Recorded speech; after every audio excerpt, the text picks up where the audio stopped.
尊敬的各位观众、各位现场的来宾，大家下午好。首先欢迎大家莅临我们今天的 Web3 二层网络的分会场，我是今天的大会司仪某某，欢迎大家。那么本次的活动呢，是由 SNZ 联合主办，为您特别呈现。大家来到下午的分会场呢，我们的议程同样是精彩纷呈。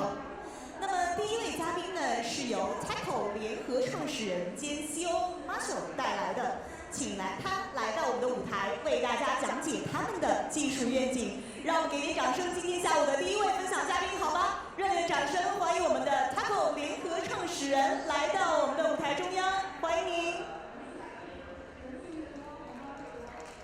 好，我看到我们的联合创始人已经 stand by 了。好，接下来的舞台我们就交给Marshall 来分享他们的技术亮点。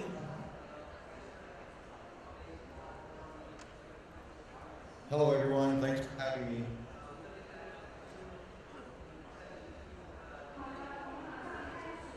Am I ready to go?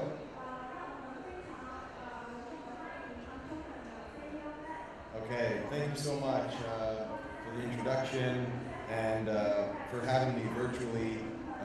It's a real pleasure to be at the Hong Kong Web3 Festival. I'm calling in from Tokyo, where the Taiko team is attending a few other Ethereum events, but really glad to be part of this one. So thank you very much. I'll be talking about Taiko, a Type 1 ZK VPN. So I think many of you have probably heard other great presentations from rollups, ZK rollups, ZK VMs, and maybe I could highlight the differences of Taiko, which does in fact have some unique properties that we call a Type 1. So let's get right into it. So here's a brief outline we could go through. We'll give a little bit of a background. We will talk about what are we. We will analyze the trade-off space of ZK VMs. We will look at where we are going, including a little bit of where we have been that has informed where we are going. And we'll wrap up by looking at some resources if we have time, or potentially just go to questions if that's possible for the audience to ask. So here we go. Taiko aims to scale Ethereum as a Type 1 ZK VPN. We want to scale Ethereum as is. We all know ZK rollups. They try to securely scale Ethereum block space. And now the big innovation of the recent months or years was general purpose ZK VMs. Prove, these Ethereum-like blocks where you could execute arbitrary applications and computation. Taiko really relies on the community ZK VPN effort. By that I mean you'll see our architecture is very community-based, very decentralized, but actually even the main code we use is quite a collaborative effort. The Ethereum Foundation's PSE team, the Privacy and Scaling Explorations team, writes these zero-knowledge circuits, which is a core component of the ZKVM. Other roll-up teams contribute to it, and we contribute to it. And of course, other independent contributors. So it's really nice to have a diverse set of eyes on it. A bit about the team. Many of us come from a roll-up background. Several of us come from Loopring, which was the first ZK roll-up on Ethereum back in 2019. I know it's kind of funny these days to talk about the firsts. There's lots of contention on those points, the first ZKVM. But we like to look back 4 years ago or so, 3 or 4 years ago, to application-specific rollups when we launched Loopring. So it's been amazing to see the progress, and we don't think we're done. The space has come a long way today. We have a long way to go. We are about 25 people from all around the world. We're actually having our first team meeting, whole team offsite, roughly this week. So it's been really fun to get the whole geographically distributed team together. Diving into that a bit more. So what are we? We like to describe ourselves as a fully decentralized Ethereum equivalent ZK rollup. I'm really going to spend some time understanding what this means, why it's important. Forget these words. What are the things, the properties we're aiming for here? But that is our one-line descriptor, a fully decentralized Ethereum equivalent ZK rollup. A shortened version of that is a Type 1 ZK-VM for a classification scheme that Vitalik popularized. We are fully open source and MIT licensed. Anybody can contribute, anybody can fork our stuff. It's all being built in the open. As it's built, after it's built, all the way through. As I said, community developed and driven, and no permission to block, proposing, or approving. So it's kind of two separate points. The multiple different teams that can contribute to certain parts of our development. As I said, that PSE component. We make use of other Ethereum components, which I'll show. And a big differentiator, I'd say, is that from the get-go, the no permission or privileged position of block proposing or sequencing, you might have heard of, and the same goes for approving. Anybody could participate in those network roles. Over the past, we've been around for about a year and a bit. Over the past several months, we've started releasing some test nets, an Alpha 1, an Alpha 2, which is currently live, and soon we'll come out with an Alpha 3. We show here a picture of just the different contributors. A lot of these come from outside the team. That's really what we love to see. The same way Ethereum contributors come from far and wide. We love to aim for that sort of Ethereum equivalence as well. Not just technical architectural equivalence, but an ethos-inspired equivalence as well, contributions and many hands helping. So, let's get into what Ethereum equivalent means. I hope I could leave some of you that have heard these terms, EVM equivalent, Ethereum equivalent, compatible, bytecode compatible, maybe with a bit of a better understanding of how it works. So, on this image, I hope it's big enough actually, but from left to right, if you're looking at it from left to right, we have increased compatibility on the left to increased proof performance, or ZK friendliness on the right. And that goes Type 1 to Type 4.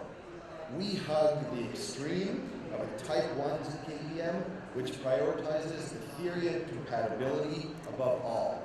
And when you have perfect compatibility with Ethereum, we call it Ethereum equivalent. So a Type 1 ZK-VM is Ethereum equivalent. It checks all the boxes of compatibility. As you go more to the right, you have some lessened compatibility, but you do gain some other nice properties, which are increased prover performance. You're able to generate the zero-knowledge proofs that prove your correct state transitions more cheaply or quickly. I will talk about why we think our trade-off is worth making, and why we are comfortable giving up the increased prover performance for the gain of perfect equivalence.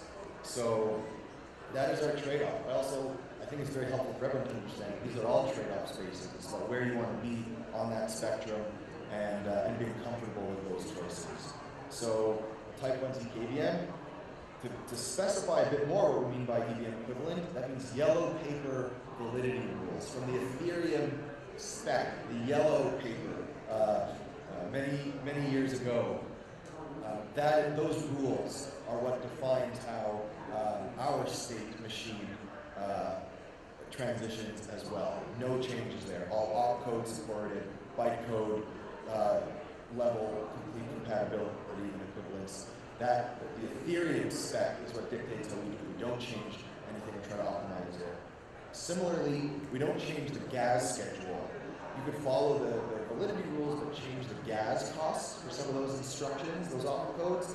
That would also move you off of the extreme post of Ethereum equivalence. We do not do that for certain reasons, which we can discover. So that's what EVM equivalent means right there. Then, so once you are Ethereum equivalent, which has those two bullet points, to become Ethereum equivalent, you must satisfy equivalence with the Ethereum architecture, or kind of the things outside of the EVM that make up Ethereum. Those are the state trees, the hashing algorithms used, stuff like that. So That means we could reuse Ethereum execution points, like Go Ethereum or Get. We could reuse them with a minimal diff, as minimal as possible. And that's a great actual benefit of being a type 1 ZKVM. We can reuse those battle-hardened components. We'll get into that a little bit as well. So we've satisfied Ethereum equivalence, which could be a type 2. And to become a type 1, we have to satisfy those architectural requirements outside the Ethereum machine. So those are state trees, it's a Merkle-Patricia tree. For those who may be familiar, that's all the hashing algorithms, not removing any that are ZKM-friendly. Ethereum equivalent bridge contracts. So we've got message passing that uses the exact same contracts deployed in L1 as L2. And a really cool thing is we could actually use the L1 validators as your sequencers for your rollup. So I hope I'm impressing upon you the fact that when you're Ethereum equivalent, you could just reuse the amazing machine and tools that is Ethereum. So I'll move on from there. We're also decentralized and open source. I went over open source. Let's talk about decentralized very quickly with a simple graph to understand. I mentioned our extreme position on the trade-off spectrum of type 1. That's on the horizontal axis right there. We also take an extreme position on another dimension that you can measure for roll-ups or ZK specifically, which is decentralized versus centralized. So on the top we have decentralized. I'm not sure how large it is for you on your screen. And Tycho again hugs that extreme side of the trade-off space. We want to be as decentralized as possible. Again, people can make the case for centralized sequencing, proposing, proving, but we, of course, I think the benefits of decentralization, the affordances that it brings, like censorship resistance and maximal reliability and liveness guarantees. So again, Tycho is a bit extreme in its trade-offs that it gives up and the ones that it holds dearly. So okay, let's move on.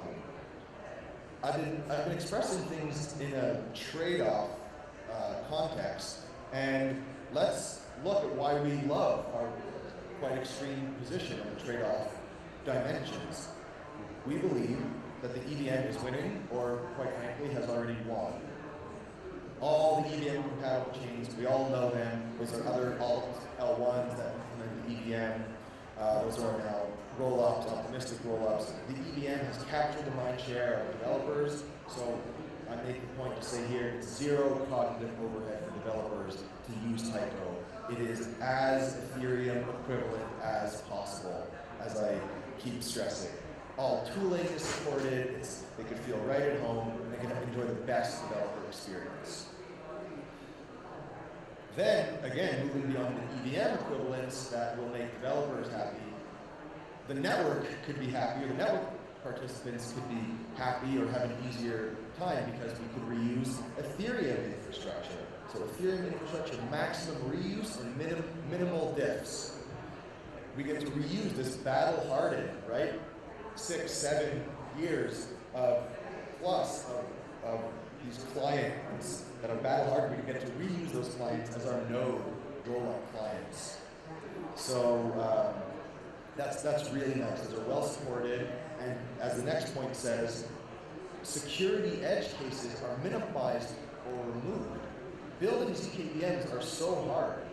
We don't want to make it any harder on ourselves. We want to stand on the shoulders of giants as much as possible. Our goal is to scale Ethereum. Let's reuse the tremendous tools that exist. So, from an EVM point of view, or the way contracts are executed, contracts and applications, we have peace of mind for developers and users that there's no edge case that might pop up that a developer thought they were doing something fine for Ethereum, but on this environment, which might be a type 2.5, it basically removes some of those Ethereum equivalent stuff for some other property. Some money might be lost, some properties might be sacrificed. you can sleep better at night knowing that the state machine functions exactly as Ethereum. There's not going to be a little mishap, which could, we've seen recently in some cases, lock some user funds because the developer didn't realize the way something would interact. So, and the same goes for the nodes. I won't belabor that point too much. We can reuse get without having to change too much. Means less room for error. That is what we are comfortable with. Peace of mind for the whole network. There's not going to be some bug. Of course, you can never obliterate that chance, but by reusing the stuff, you have a better chance of avoiding it. And let's talk frankly about what we give up to attain these really nice properties. Proof generation time. I say we are comfortable with what we trade off. Proof generation time. We believe it matters less than people expect. This is from a time or delay point of view. The only time where proof generation actually needs to be submitted is when you're trying to leave the rollup. You're trying to go back to layer 1 Ethereum, or perhaps to another rollup. So it's like one chain reading the state of another. That's when you need the proof for efficient reading of state cross-chain. But as we know, people are quite happy to be on a rollup, do their business, maybe stay there for a very long time. If they must leave, they could use a liquidity providing bridge, right? That's where you use a bridge that says, hey, you could exit the bridge right now. You'll just have to pay 1 basis point, right? A couple cents, a couple dollars, whatever. So you're paying a liquidity providing bridge for the convenience of leaving right away. We see objectively, empirically, with optimistic rollups that have a 7-day delay, that people are fine, right, to use those optimistic rollups. If they must leave, they could wait that delay for the fraud challenge period to elapse, or they use one of those bridges. So we kind of see how they're happy with that in the extreme case. In our case, which might be a few hours, I won't give you exact benchmarks, it's too early, but let's say in the order of a few hours, that's a strictly better case. They could wait to exit that way or pay a liquidity providing bridge. There's also some really clever tricks you could do, these proofs that are kind of extra fast, that don't have to take a long time to prove a full ZKVM circuit, kind of call them sidecar proofs, that can just prove withdrawals. So if you're just doing a withdrawal, you could actually get that proof really quickly, not wait for the full execution, EVM execution. The other reason we're comfortable with the trade-off, cost is continuously coming down. The same way we see that with technology in general, right? Just tremendous lifestyle gains by the way technology becomes cheaper and cheaper. Those same kind of tailwinds exist in the field of zero-knowledge cryptography. There's tons of optimizations being made daily by Tycho, but more importantly, by everybody else. Again, standing on the shoulders of giants, cryptographers, research teams, implementers, GPU-based acceleration, software, implementation, optimization. So the problem is getting kind of attenuated. It's getting cheaper and cheaper. That's why we're really happy to make that trade-off, because if we look around the corner to the best of our ability, we see that what we give up is becoming less and less important or less and less costly. I think I'm going a bit long, so I'll quickly skip some of these diagrams. This shows an overview of the architecture. We have users that submit transactions to a proposer bundles them up, commits that bundle to Ethereum. We may all know how rollups work at this point. That's also called a sequencer in some cases. Users to a proposer sequencer put that bundle in a specific order on the Ethereum L1 contract. We call that proposed. What's very important to know is at that moment, when a proposer submits an ordered list of transactions to Ethereum, it is deterministic. The protocol rules enforce validity. Invalid transactions will be skipped over. Valid ones will execute in their order. So it's deterministic. You can actually go on your merry way right away without waiting for the proof generation, which we're about to talk to. So it's deterministic at the point of proposal to L1.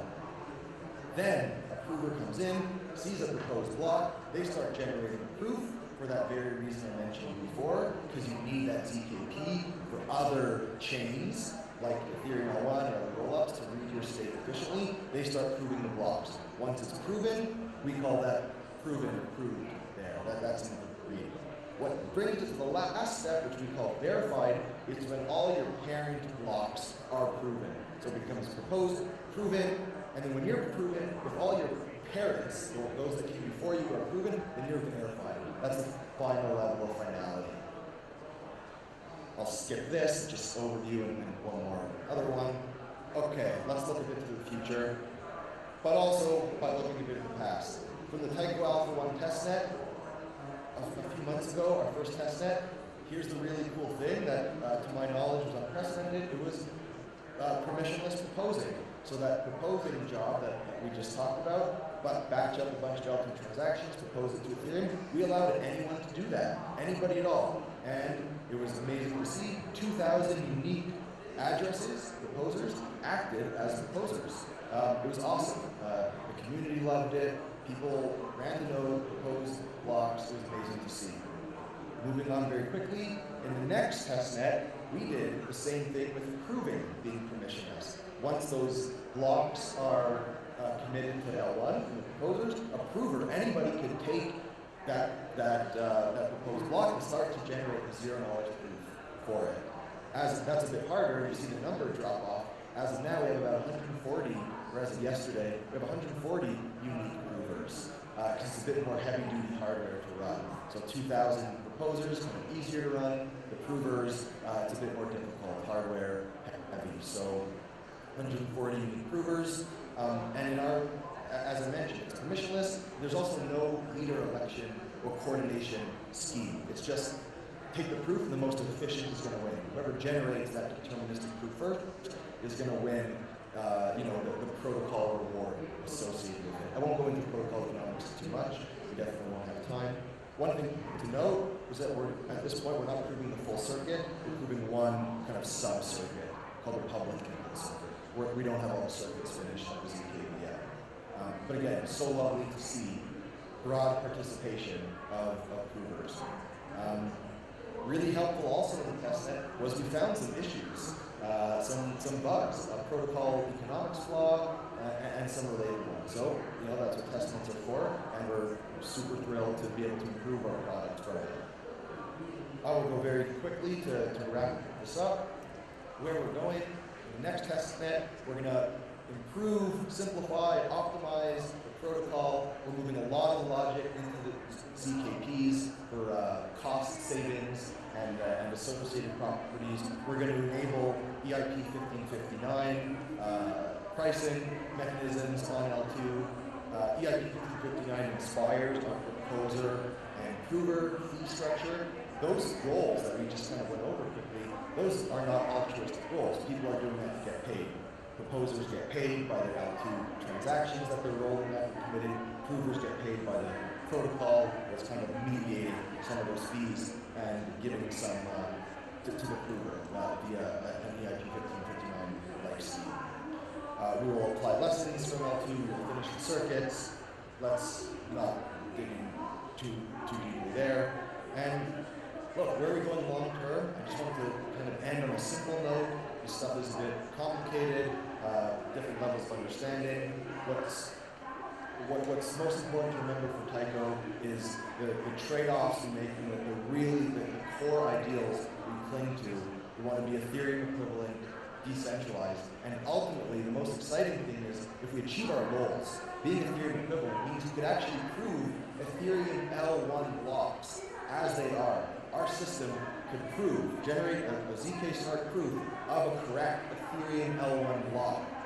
Some of you may know that the Ethereum roadmap to perhaps snarkify or ZKify L1 itself, and you get lifelines that just verify proofs of correct state transition. So it's amazing that our work could directly be used and shared, for an enshrined, what's called an enshrined roll-up on Ethereum layer 1. So that's it, and I'll leave it there. These are the resources to build, but thank you very much. I hope that was enjoyable. Thanks for having me. Okay, thank you so much. Thank you for Taiko for the very amazing presentation. 好的，再次感谢 Taiko 带来的技术愿景的分享，也感谢我们的 Marshall 通过云端呢带来最新的前沿动向。正如 Web3 的出现呢，让我们感受到了天涯若比邻一般的亲近感。就像这几天我们在香港感受到的，也是一种万人空巷、热情高涨的这样的一个气氛啊，也是前所未有的这样的令人激动。那希望大家也能够将今天的这份热情呢，延续到我们本场会场的最后一个环节，好吗？感谢大家的陪伴。那么接下来的环节呢，是由我们 Meta 的联合创始人兼 CEO Kenny 为我们讲解零知识证明及其在 Web3 领域的技术应用。掌声有请我们的下列嘉宾。好，将舞台交给您 ，Kenny。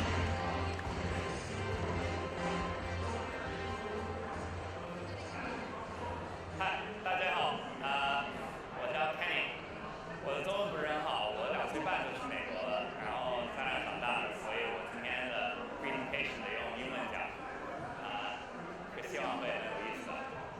So I'm one of the co-founders of Manta Network, and we have been working for the past 2 years on zero-knowledge proofs, specifically applied to on-chain privacy. And I don't know if you guys think that's interesting, but I personally have a very strong passion for privacy due to a lot of my experience in work-related fields.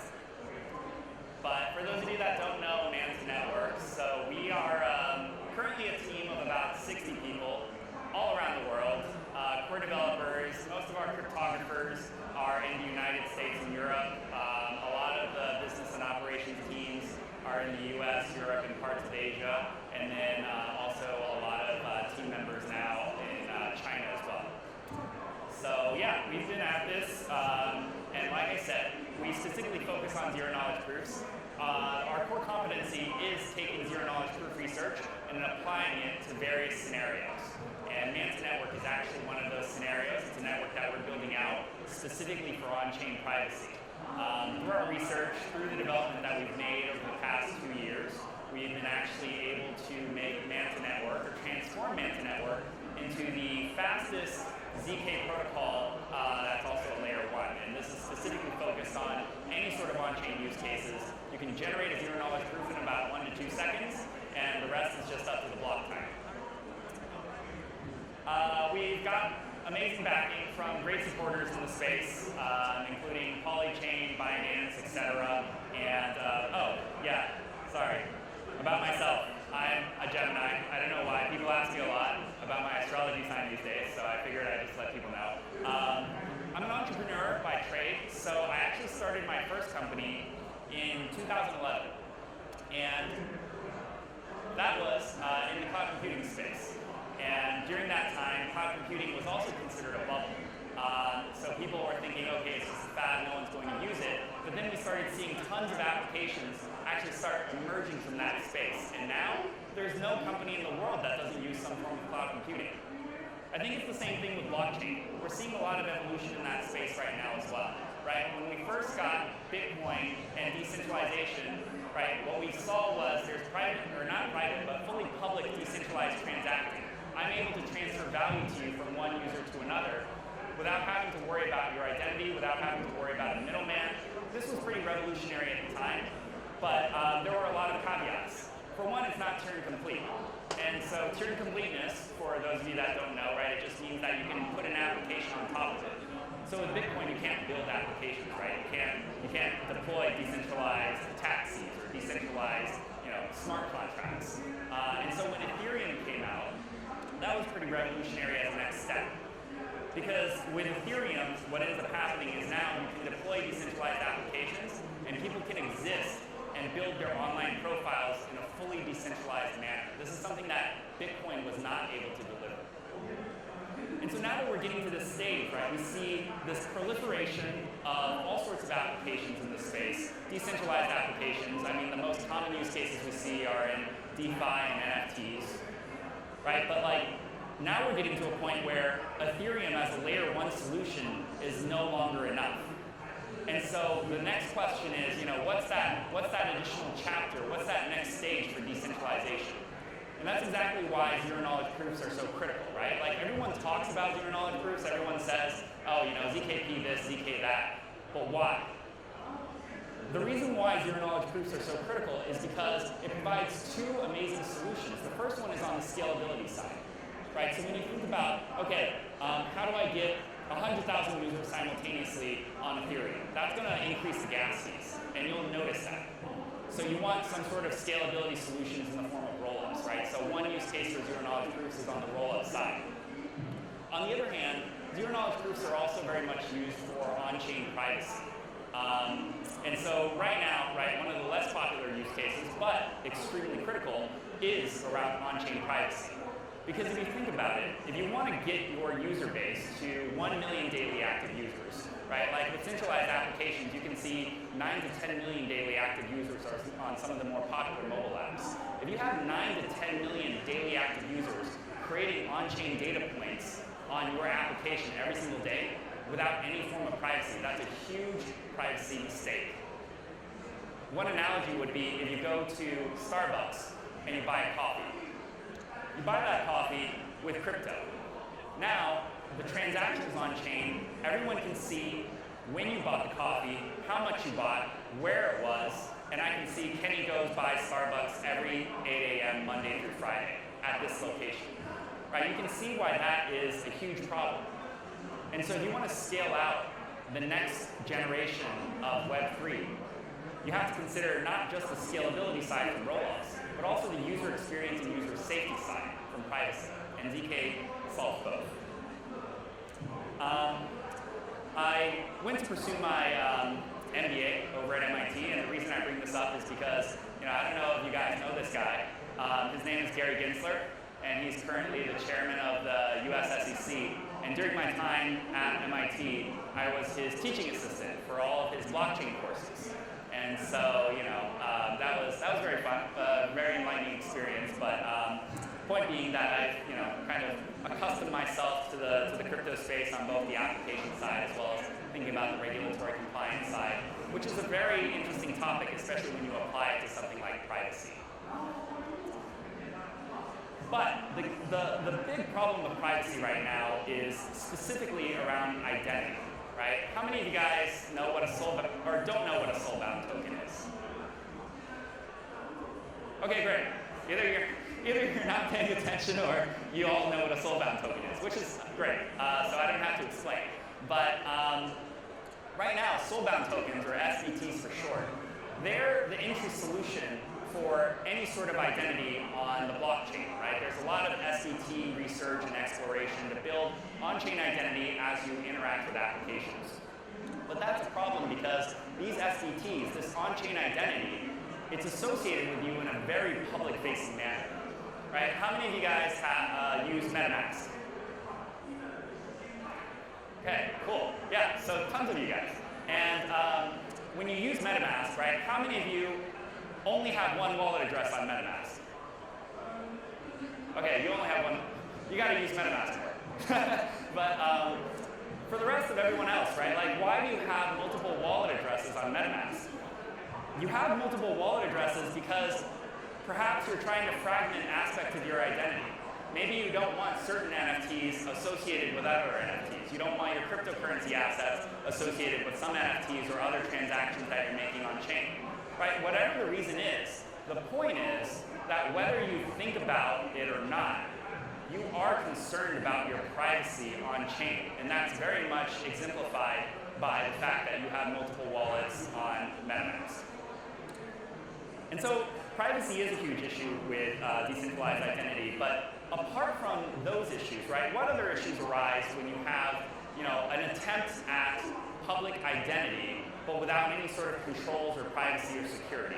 So before SBTs, right, we had problems with bots. Everyone knows that the Web3 space is riddled with bots, whether it's on Twitter or on airdrops or on NFT, wash trading, et cetera, they're everywhere, right? So like, how do you distinguish between a real person and a not real person?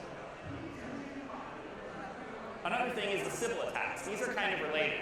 So for those of you guys that don't know, Sybil attacks are just when you create multiple different wallet addresses because you can create as many as you want. It's all free, right? And then you can just do the same transactions through multiple wallet addresses to do things such as farm tokens, wash trade, et cetera, And that's also a problem with identity as well, because now all of a sudden, how do you truly know what your real user activity is like? What's the real volume on your application? And then finally, right, not to harp on it, but privacy. Even if you're a real user, how likely are you going to be to show people who you actually are if when you show people, they can now have access to all your NFTs, all your assets, all your transaction history, right? You probably want to keep that private. And so the soulbound token is that first solution to it. And what does the soulbound token actually solve? It solves the bots, or it should be solving the bots over time, because the soulbound token is non-transferable, so it's directly linked to your wallet address, and as you continue to collect SDTs, then they start building your on-chain identity. They also solve the Sybil attacks. That's from an application side, because as an application developer, I can say, okay, well maybe only users with specific types of soulbound tokens are able to interact with my application. That way I can make sure that this person is real, for example. And we'll go into an example of that in just a second. But what the soulbound token natively does not solve is privacy. Because as soon as I connect my wallet address to the application sees everything. Right? It can make decisions for me, it can bias me, it can do things that it wants to do to push me to spend more if it knows that I have more assets than the average user. Right? Like this is sort of a selection bias that we don't see it in today's applications because there's still a lot of decentralized application use cases that we're building out. But 5 to 10 years from now, right, do you really want to connect to an application and have to spend more just because you hold a higher value NFT than other people? Right, so privacy definitely is a concern here when it means connecting your identity to applications. And so what we did here at Manta Network recently is we created the ZK SDT. So long story short, right, the ZK SDT is a privacy-enhanced soulbound token specifically designed to cover all the other attributes that we just discussed in terms of, you know, fixing the botting issue, fixing the Sybil attacks, but in this case also fixing the privacy issue. Because now you can identify yourself, you can verify your identification without revealing anything about yourself. I can prove to you that I am Kenny. I can prove to you that I graduated and got a degree, got a diploma from MIT without having to show you all my other NFTs, without having to show you all my transactions on chain, all the other applications I interacted with, right? Like you don't need to know that about me. Maybe all you need to know is that I graduated from a university. So, a case study. How is this being applied? The ZKBAB. What is a Binance account bound token? Does anyone here? Okay, actually, you know what? Maybe I'll just explain. So, a Binance account bound token, Binance has started issuing soulbound tokens to users on BNB chain. The way that you connect, that you collect this Binance soulbound token is if you KYC verify on Binance. So essentially that Binance soulbound token is representative of the fact that you've been KYC'd and verified as a good actor directly on Binance. And so what can you do with that? You can do a lot with that. You take that SDT, you go somewhere else to another application, maybe it's a permissioned DEX. You show that SDT, and that DEX now knows, okay, this guy's been KYC verified at Binance, probably good actor, can proceed to actually use the DEX. Right? And so there's a lot of use cases that can extend into this. But again, on the privacy side, there's some issues. So if I were to connect my wallet address to prove that I have a BAB, right, the Binance soulbound token, now that application can see what other assets I have on BNB chain or other chains because it's all the same wallet address, sees all my assets, sees all my NFTs, et cetera, and what can that application do with that information? What can anyone with an internet access do with that information? And so that's why we created the ZKBAB. So right now, anyone who actually owns a Binance account bound token can mint a corresponding private ZKBAB. You can mint yours right here. So we actually launched this yesterday. And there's something really cool about this because since we launched yesterday, we've gotten over 10,000 mints in less than 24 hours. I know 10,000 mints might not sound that impressive because when you look at any sort of launch pad for NFTs on OpenSea, You see 10,000 mints can sell out in seconds. But when you look on OpenSea and you look at the number of unique wallet addresses, it's like 10%, 15%. So there's only a few users that are minting hundreds, if not thousands, of these NFTs and holding it for whatever sort of market reasons. But the ZKBAB is different because every single user that's verified on Binance can only mint one ZKBAB. And that one ZKBAB is representative of the fact that you are KYC'd on Binance and you are not revealing any information about your tokens, your wallets, your NFTs, et cetera, et cetera. And so what's really cool about this is that 10,000 real, unique users from all around the world have already minted a ZKBAB. And they're taking the ZKBAB and now they're able to go around and verify that they've been KYC'd on Binance. I can verify I'm KYC'd on Binance. I'm not. But for those of you that are, you can verify that without revealing any other information about your wallet address. I think that's pretty cool. Anyone else wants to mint a ZKBAB, feel free to go ahead. Thank you. Okay.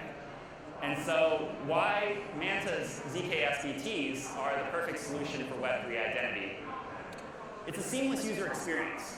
It's not just about creating a tool, a technology, the ZK-SDT, or a specific use case of that technology, the ZKBAB, but it's also about how do you create that user experience that makes people actually want to use your product, right? Because at the end of the day, at the core, we are at Manta Network very amazing ZK researchers. But what we're really transforming ourselves into right now, in the middle of our mainnet launch, is we're turning Manta Network into a team of really great product developers. There's a difference. There's a difference between technology research and technology product development. And so on the technology product development side, having that seamless user experience is extremely important. We've built out what we call proof keys.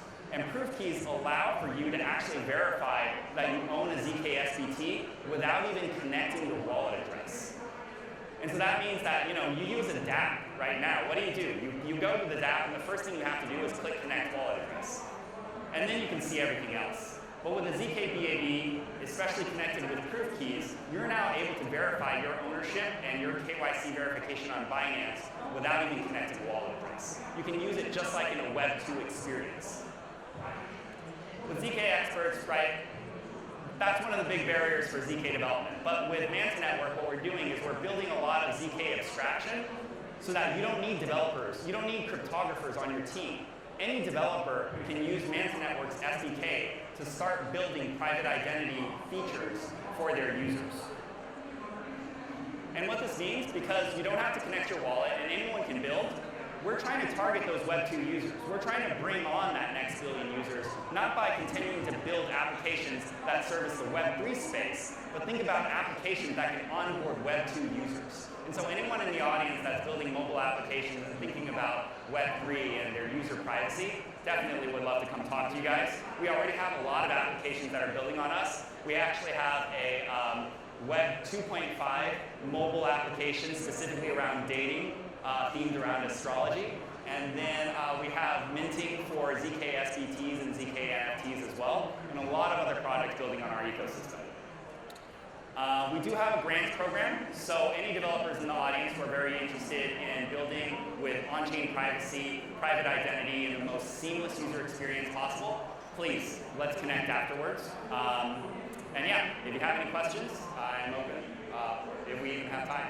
I think I have about a minute left. Thank you. 好的，热烈的掌声再次给到我们的 Kenny， 感谢您的精彩发言。那接下来精彩的活动呢也是陆续有来，再次欢迎所有人的来临，感谢大家选择分会场一精彩纷呈的活动现场。好的，那下面呢我们要邀请到的是 Seller 的莫为我们讲解 ZK 在数据验证方面的应用。有请我们的董莫来到我们的台前，热烈的掌声欢迎他。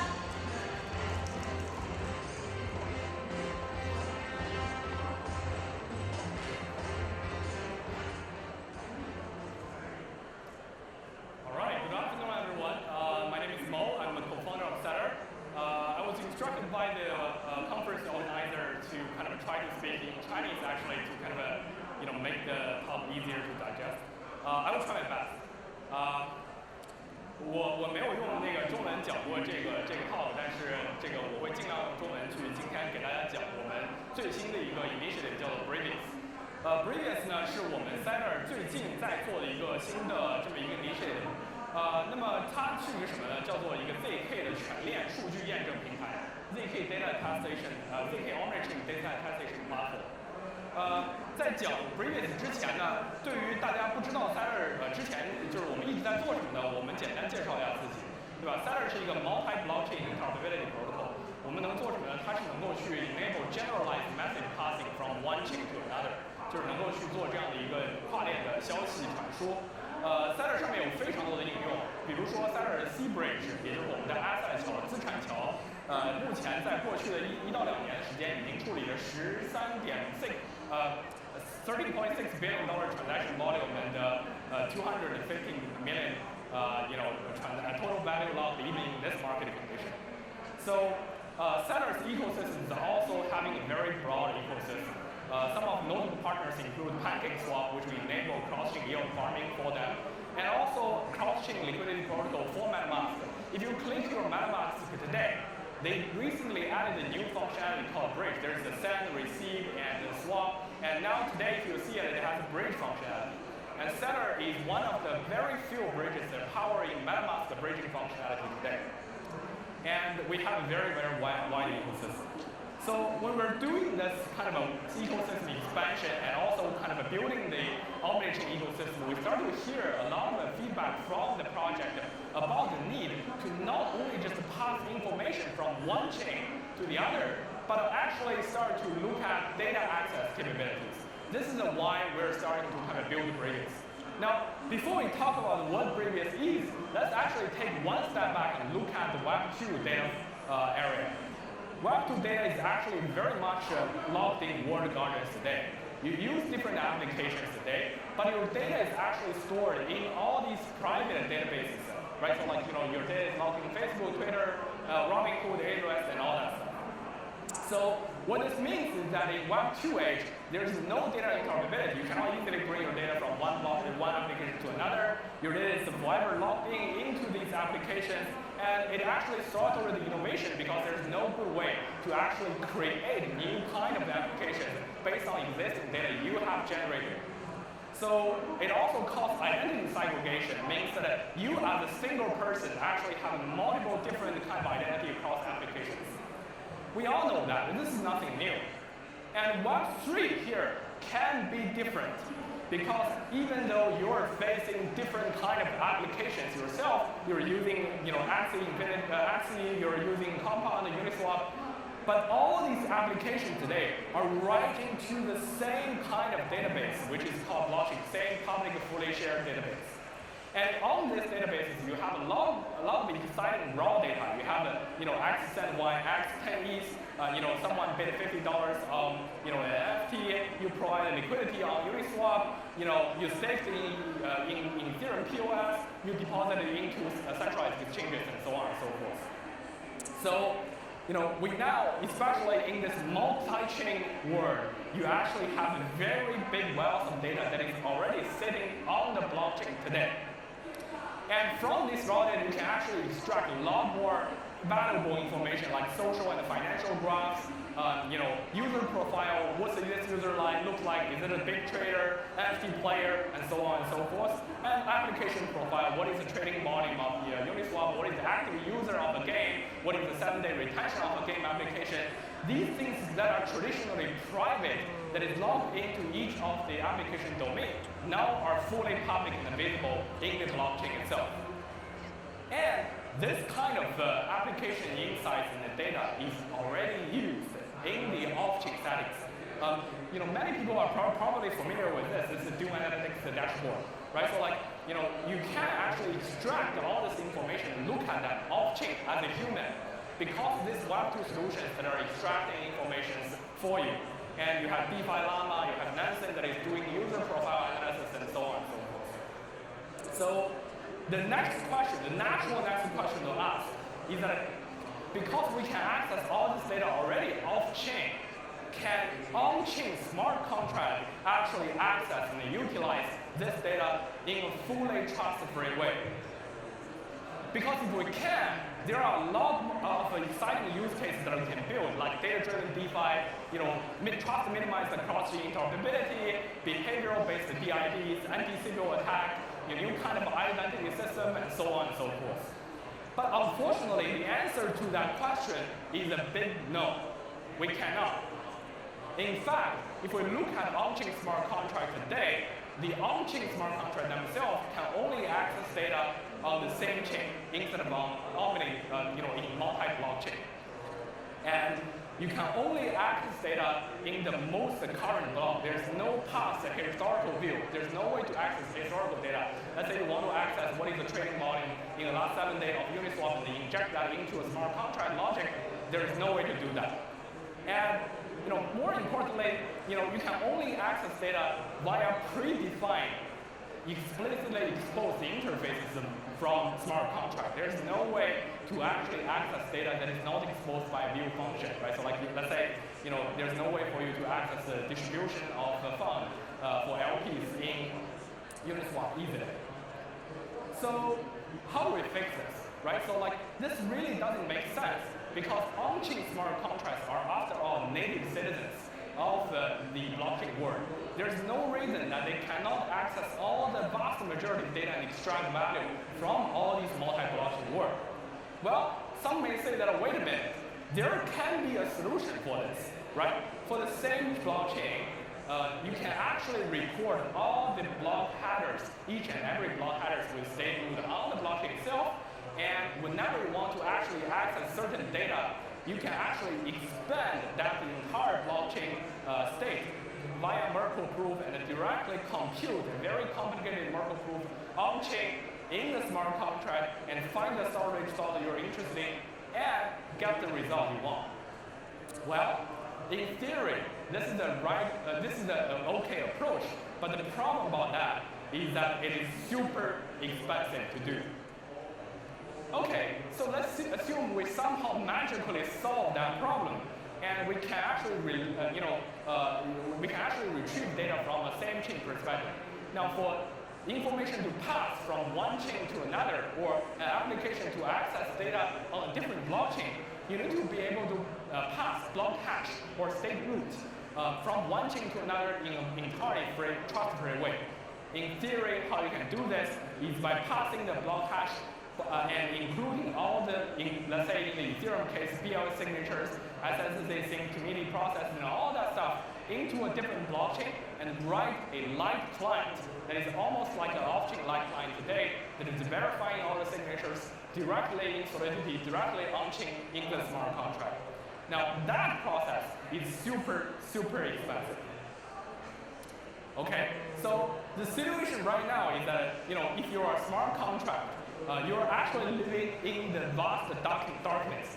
This is the only thing you can see, but there are a vast amount of data that you just cannot see today. Now, what Brevious is Brevious bring brightness to this kind of a dark world of data visibility. And Brevious enables any on-chain smart contract to access, compute, and utilize arbitrary omni-chain data through the full history of blockchain in an entirely trust-free way using ZKP technology. So we're essentially trying to solve the aforementioned two problems of super expensive operations by converting the computation using ZKP technology.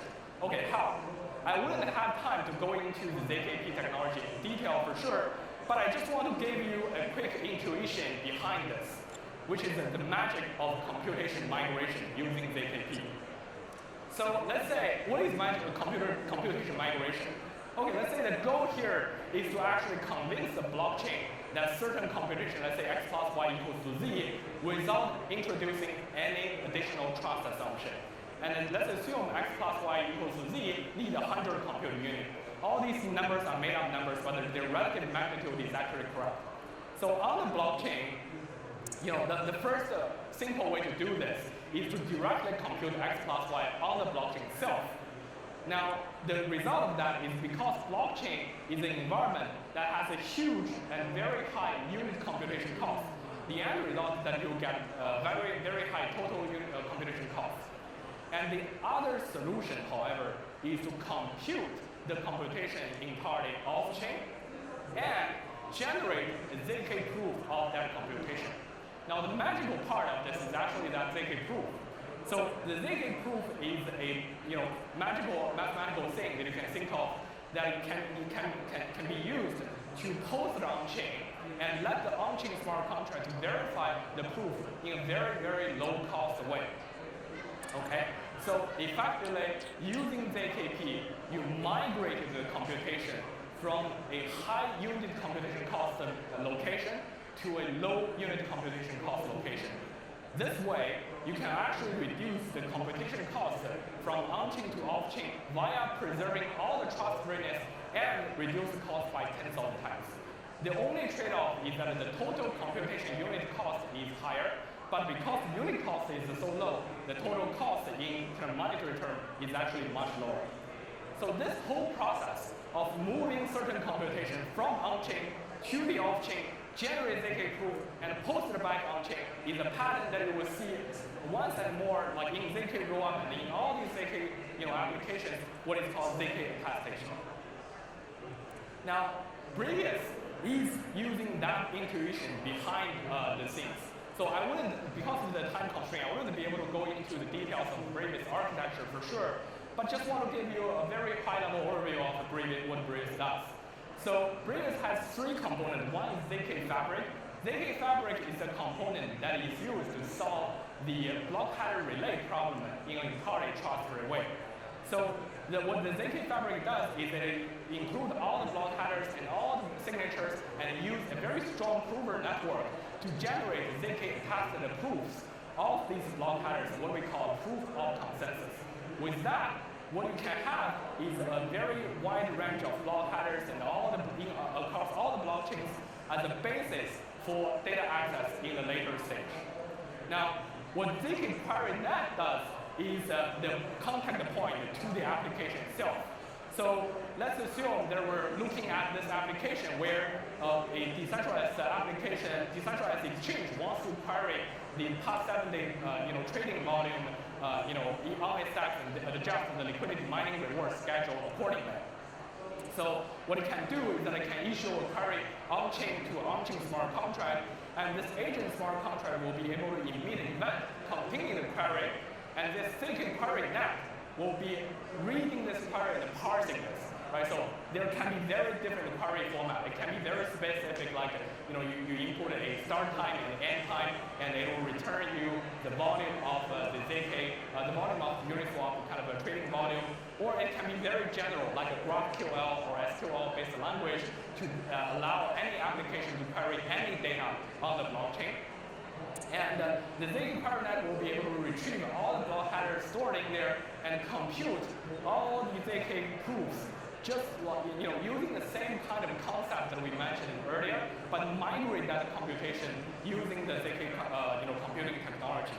And the ZK Query Net will finally post the query result to the query store, and eventually the query result will be ZK committed back to the state root of the application blockchain. So the ZK aggregator rollup here acting as a rendezvous point and aggregation point to improve the whole system performance of this Brevius. So I won't be going into the details of the kind of architecture of this, and just want to kind of get the intuition behind this clear. Now let's talk a little bit more about use cases. What you can use Brevius for.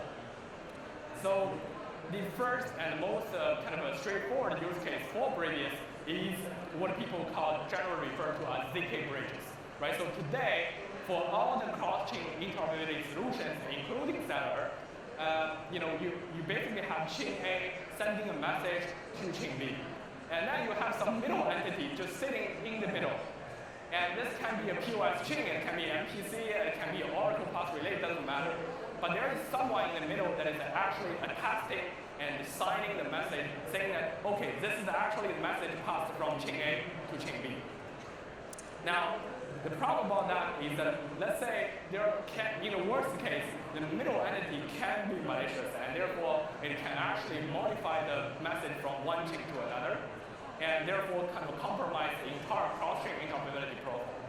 So, when Brevis is used, you can actually build 100% trust-free bridges using the Brevis technology by allowing the ZK fabric to pass and aggregate all the block headers in a ZK-attested fashion. So what this means is that even if every component in Brevis is hacked or turned malicious, there's no way for you to pass information or access information from one blockchain to another that is fabricated by this middle guy. There's no middle guy trust, totally removed out of this picture. Now, this is what we recently released as the Center ZK bridge. As you can see, that this can already, undertake some of the bridging capability, on the testnet. We're kind of rolling this out very soon on the mainnet as well. So another thing, just continuing on what the previous Kenny mentioned about ZK DID, that you can actually use this to generate, very persistent and cross-chain identity based on your previous user profile. You can, prove your account age. You can prove that, I have spent a very high transaction fee in many other different chains. I'm also an active user for certain relevant protocols to be qualified for certain airdrop that is plagued by Sybil and faking bots today. And another very big use case that we saw today is what we call user lifecycle management. Right? So if you look at all the decentralized exchanges today, one feature they're missing, or one class of feature they're missing, is promotions. Right? So like in centralized exchanges, you always have trading tiers. You always have VIP tiers.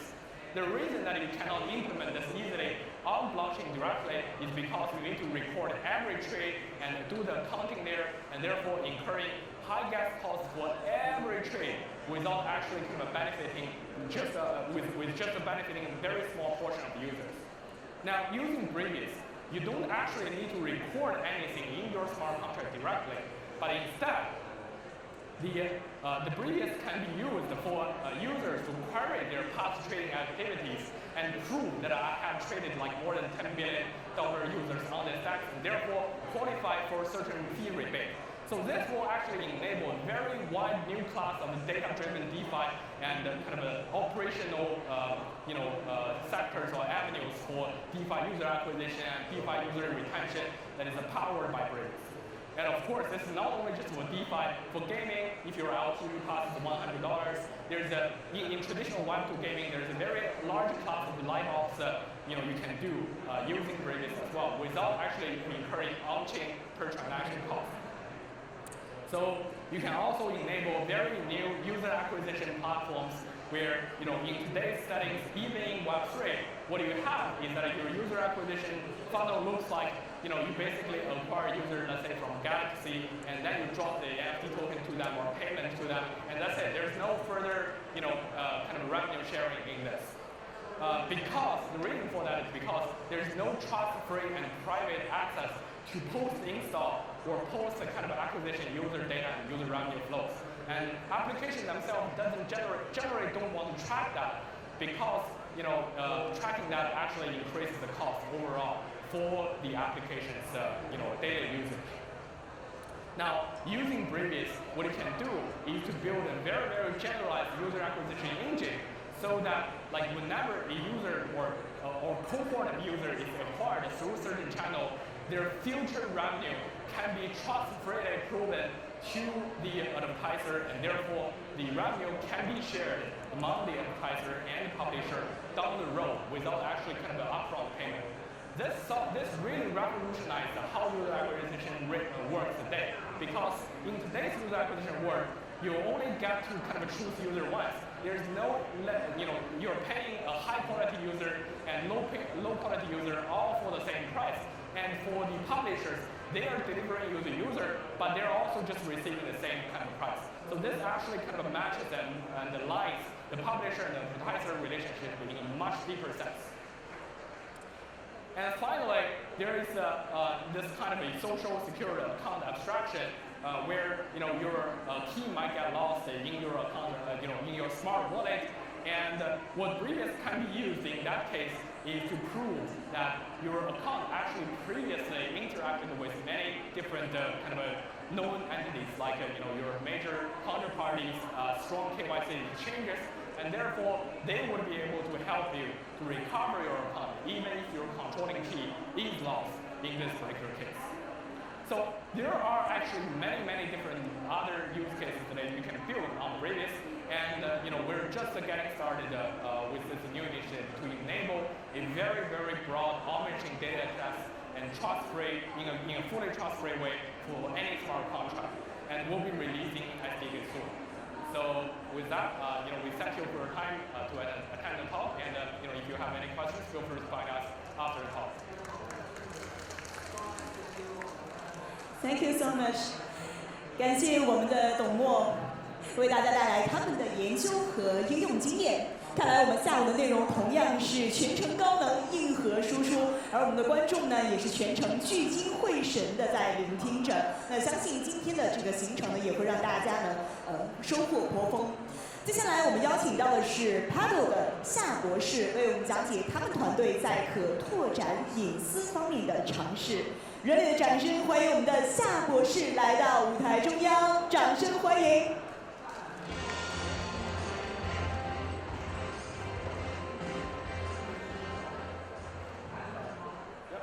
Thank you, guys. My name is Fu Biao. I'm from Paddle Labs. And thanks for your time to attend my talk. So today I would like to give a speech about privacy. So scalable privacy and create data applications with interactive signal proofs. My talk will be chopped into several sections. First of all, I would like to explain something about what is privacy. So we talk about privacy very frequently, but when we look back at the privacy definition in Web 2, we found it's totally different how it behaves in Web 3. So we would like to explain a little bit more deeper about how privacy is in Web 3. And about privacy, so also we will introduce our idea or our thoughts about some cool tools. So we call interactive technology proofs. And last, I will introduce how we can build privacy applications with these interactive technology proofs. So first of all, privacy. Okay. Actually, privacy is not very old.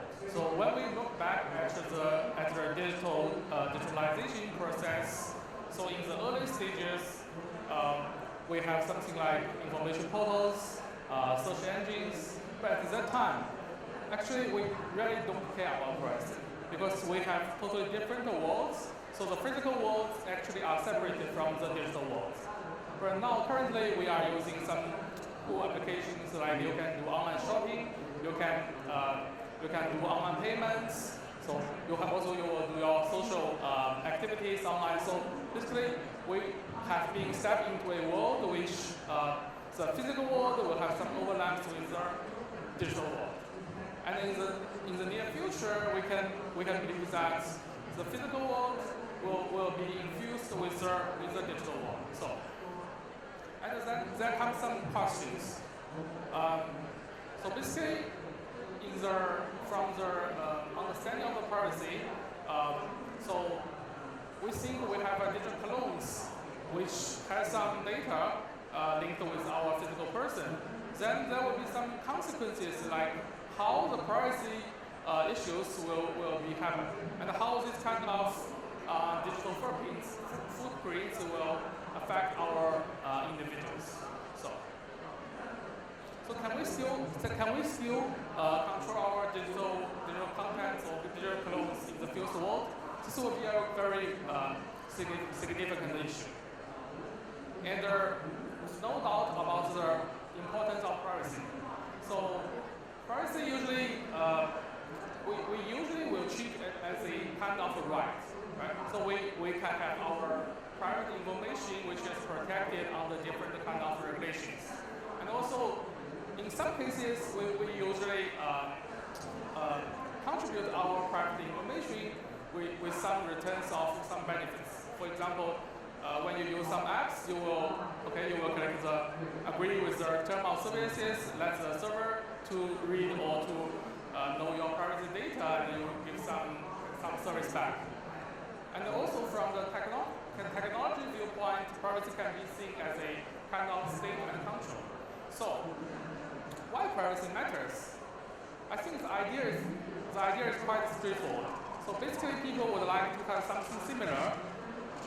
So which means if we prefer something in the physical world, then we must prefer something in the digital world. And so when we would like to build some privacy applications, we think there will be some kind of triangle, which means any developers or any projects, they cannot achieve all dimensions of privacy, of functionality, and of performance. So some example like, you have a kind of cool application which supports face detection functionality, which is very cool, but you sacrifice a lot of privacy. And if you would like to have some kind of secure messages, for example, Signal or something which use some very complicated crypto encryptions to encrypt your conversations, then you will have this kind of privacy talks or privacy chats, but most of them don't not be very smooth. And there are some example about the privacy and the performance. It's very simple. So any product which don't have a network, basically they can share privacy, but it will be very limited use. And when we look at the privacy at the layer 2, we think there's some observations like actually privacy is not really achieved. So the reason is different. For example, we know we can build the ZK RAW or ZK EVM, but when we would like to introduce a privacy, then the whole problem will be totally different, which means you have to modify your underlying zero-knowledge proof protocols. For example, you can use some recursive zero-knowledge proof to introduce privacy zero RAW, but which will introduce a lot of complexity. And also, if you would like to build some privacy application in the ZK RAW, in the layer 2, which means you must have your secret data on the client side, and let the zero-knowledge proving process happens on the client side. And we know the current stage, so most of the zero-knowledge proof algorithms like ZK Starks or ZK Starks, we don't think that they can support large or complicated logic of privacy statements, which means you cannot really have a real privacy application which executes the zero-knowledge proving process. Maybe you can outsource it, but which will leak the privacy data. So, if you would like to introduce privacy, then you will introduce your cost. And also, we think if we really want to build the privacy application or really want to have the massive adoption of the Web3 applications, we would like to introduce the data. And the data is a very critical and important solution to emerge the large scale of the of the layer 2 applications. So then there will be another issue is if we would like to have the user data which from Web 2, then how we can protect this privacy in the new dimension. Okay. So when we look at the differences between the privacy in Web 2 and Web 3, things is totally different. So we have very nice projects which working on some transaction privacy, like the Monero and the Zcash, and also we have some similar solution, but use some protocol level technologies like smart contract to address the transaction privacy, like EasyTech, but they don't do it now. So all of them are very good toolings. But actually, what we would like to have is the user level privacy, right? If we have really guaranteed the user level privacy, then we can really build cool applications in the Web3. So, and when we look at the infrastructure, the Web3 is totally different from the existing internet products. So I think the key word here is the composability. So we can build our product from different protocols, which means you can leverage the existing APIs, existing tools to build your whole product. I'm not going to go through details of all these components. Like you can have storage, you can have your parings, but actually in the Web3 developing process, we really would like to have something like composable protocols. So that's how we can achieve the privacy in such kind of new building paradigm. So our answer is interactive zero-knowledge proof. So what is interactive zero-knowledge proof? So first of all, let me introduce about ZK. I think the zero-knowledge proof is maybe the most well-known privacy-preserving technologies in Web3. And the power of zero-knowledge proof comes in different dimensions. First of all, zero-knowledge proof supports arbitrary computation, which means any kind of products for its business logics can be supported by zero-knowledge proof to support the privacy computations. And also your security is well guaranteed by the security proof, which is based on some kind of smoothness. And also you will have a very nice verified efficiency. But I think most of the existing zero-knowledge proof protocols, they all have some drawbacks, which I call end-device friendliness. So end-device friendliness means the stacks, this kind of protocols, I think most of them cannot really be deployed in the user side. Well, the reason is quite different. I mean, quite complicated, but based from the underlying protocol mass, basically you require a lot of computing resources like memories, like computing powers to run your zero-knowledge prover side. And this will be a very big limitation to let us to use existing zero-knowledge proofs to build our privacy. So, interactive ZK. Interactive ZK, which is very similar with existing zero-knowledge proofs, except it has some differences. So first of all, from the name of interactive, which means the prover and the zero-knowledge verifiers will do some complications to complete the verification stage. And at the end of the protocol execution, the verifier will give the result, which means he will be convinced or reject the statement of the prover. And for the efficiency part, the interactive ZK will have a much efficient prover side compared to the existing non-careful variants. And also, interactive non-proof will have no issue of trusted setup. And I'm not going too deep about the details of technology. So basically, the key point is interactive non-proof will have very efficient way of how memory was used. And this will be a very big disadvantage for the non-careful versions. And also it can deal with what we call booting circuits very efficiently because it's working with some booting circuits for the circuit compatibility underlying way to work with this kind of circuits. So how can we use IZK? And IZK is not a competitor compared with the non-interactive ZKs. Actually, we can use some kind of hybrid paradigm to compose these two tools together.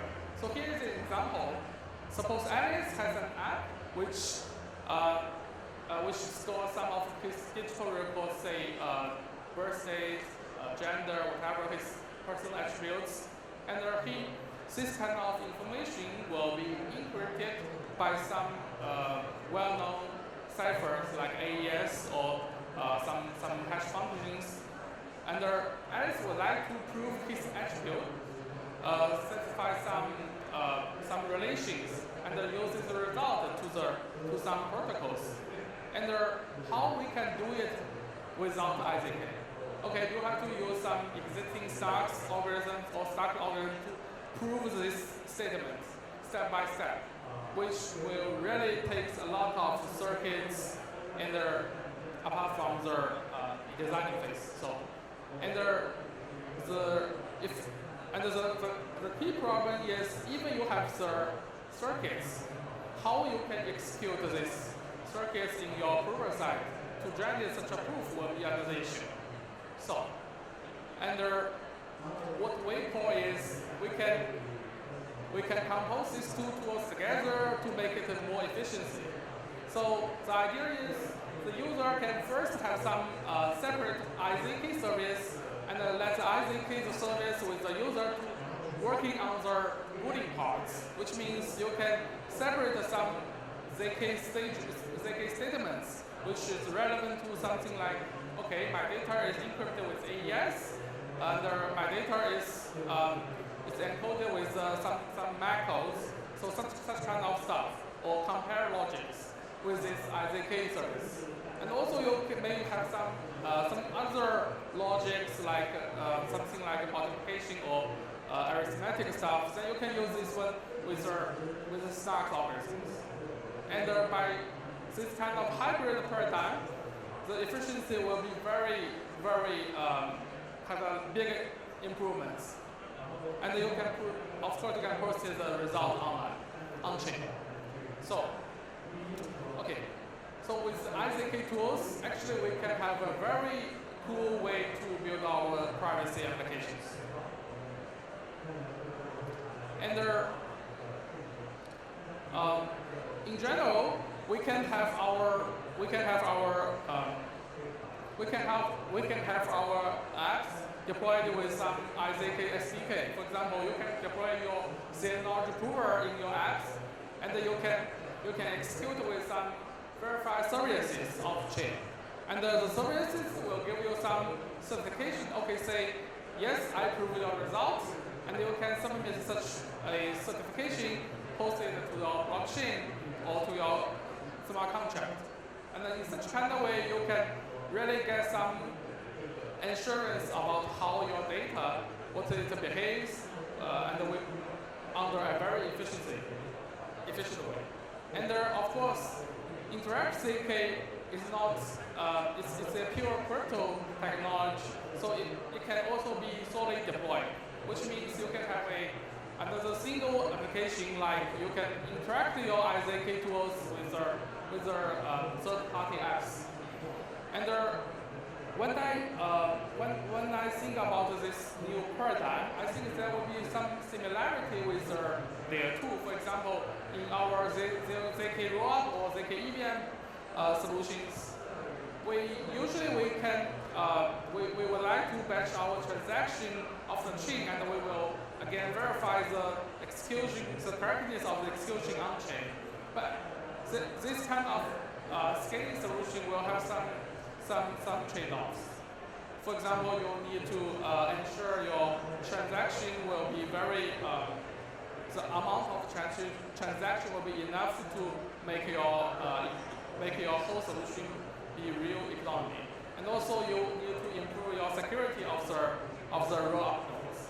And this will be very similar with our new paradigm, which means we need to guarantee the verified service will be transparent, which means we need to increase the security on that side. So if we really want to have our privacy apps, it will require you some trade-offs compared with our scaling solutions. Okay, this is a quick memo which we attended the hackathon, the Eastern Beijing hackathon last week, and we use IZK tools to build our demo. So in that time, we use we let any user can access their centralized exchanges data source and to fetch some personal information, and we prove that, for example, your assets will be it exceeds some threshold. For example, you will have more than 100 USDT, And we use that new technology to improve this kind of private information, and also we integrate with the Eastern attestation services and post it to the separately. So, okay.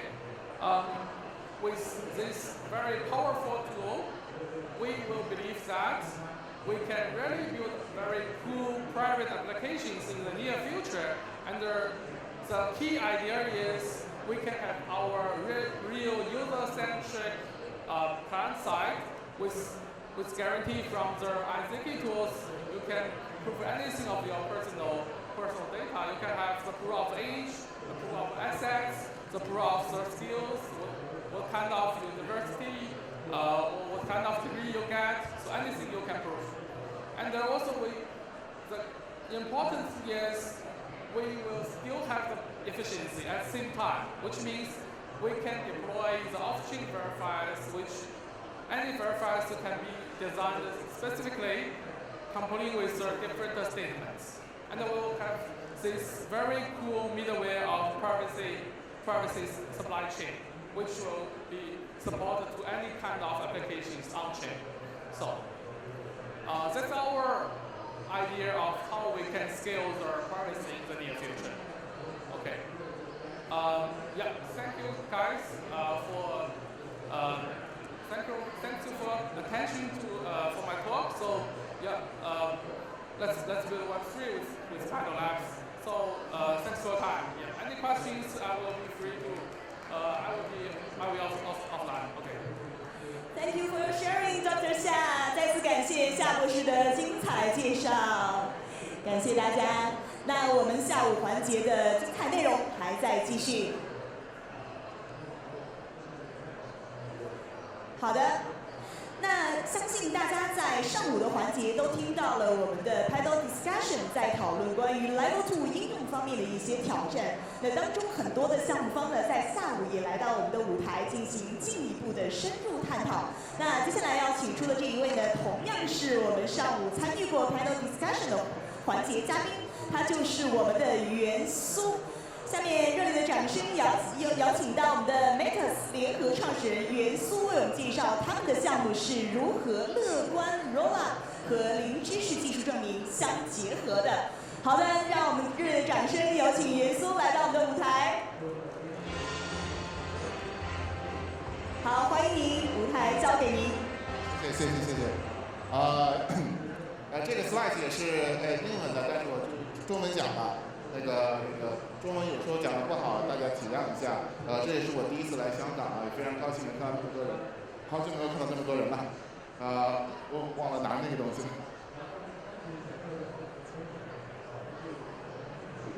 行，那个先简要自我介绍一下啊。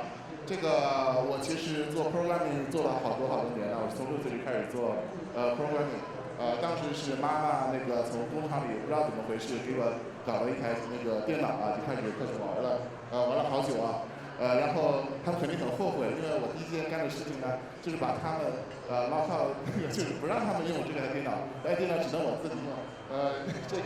所以说我对 privacy 其实是非常感兴趣的，所以很多那个家庭说到 privacy 的事情，我是非常感兴趣的，也非常高兴那个 SNG 能邀请我来到这个舞台，给他们介绍一下我们现在最新的一些进展。我现在是有共同的3个项目，我其实是做很多项目的。Meetings 我不知道大家知道不知道，那个是个 Layer 2的项目，差不多是主网上线有2年多吧。我们曾经 Meetings 或者这么说，我们是要比那个 Optimism 要强很多的。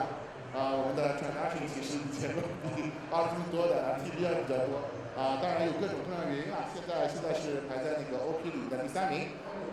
然后还有一个 ZK Mate， 到时候我会更多的去展开讲。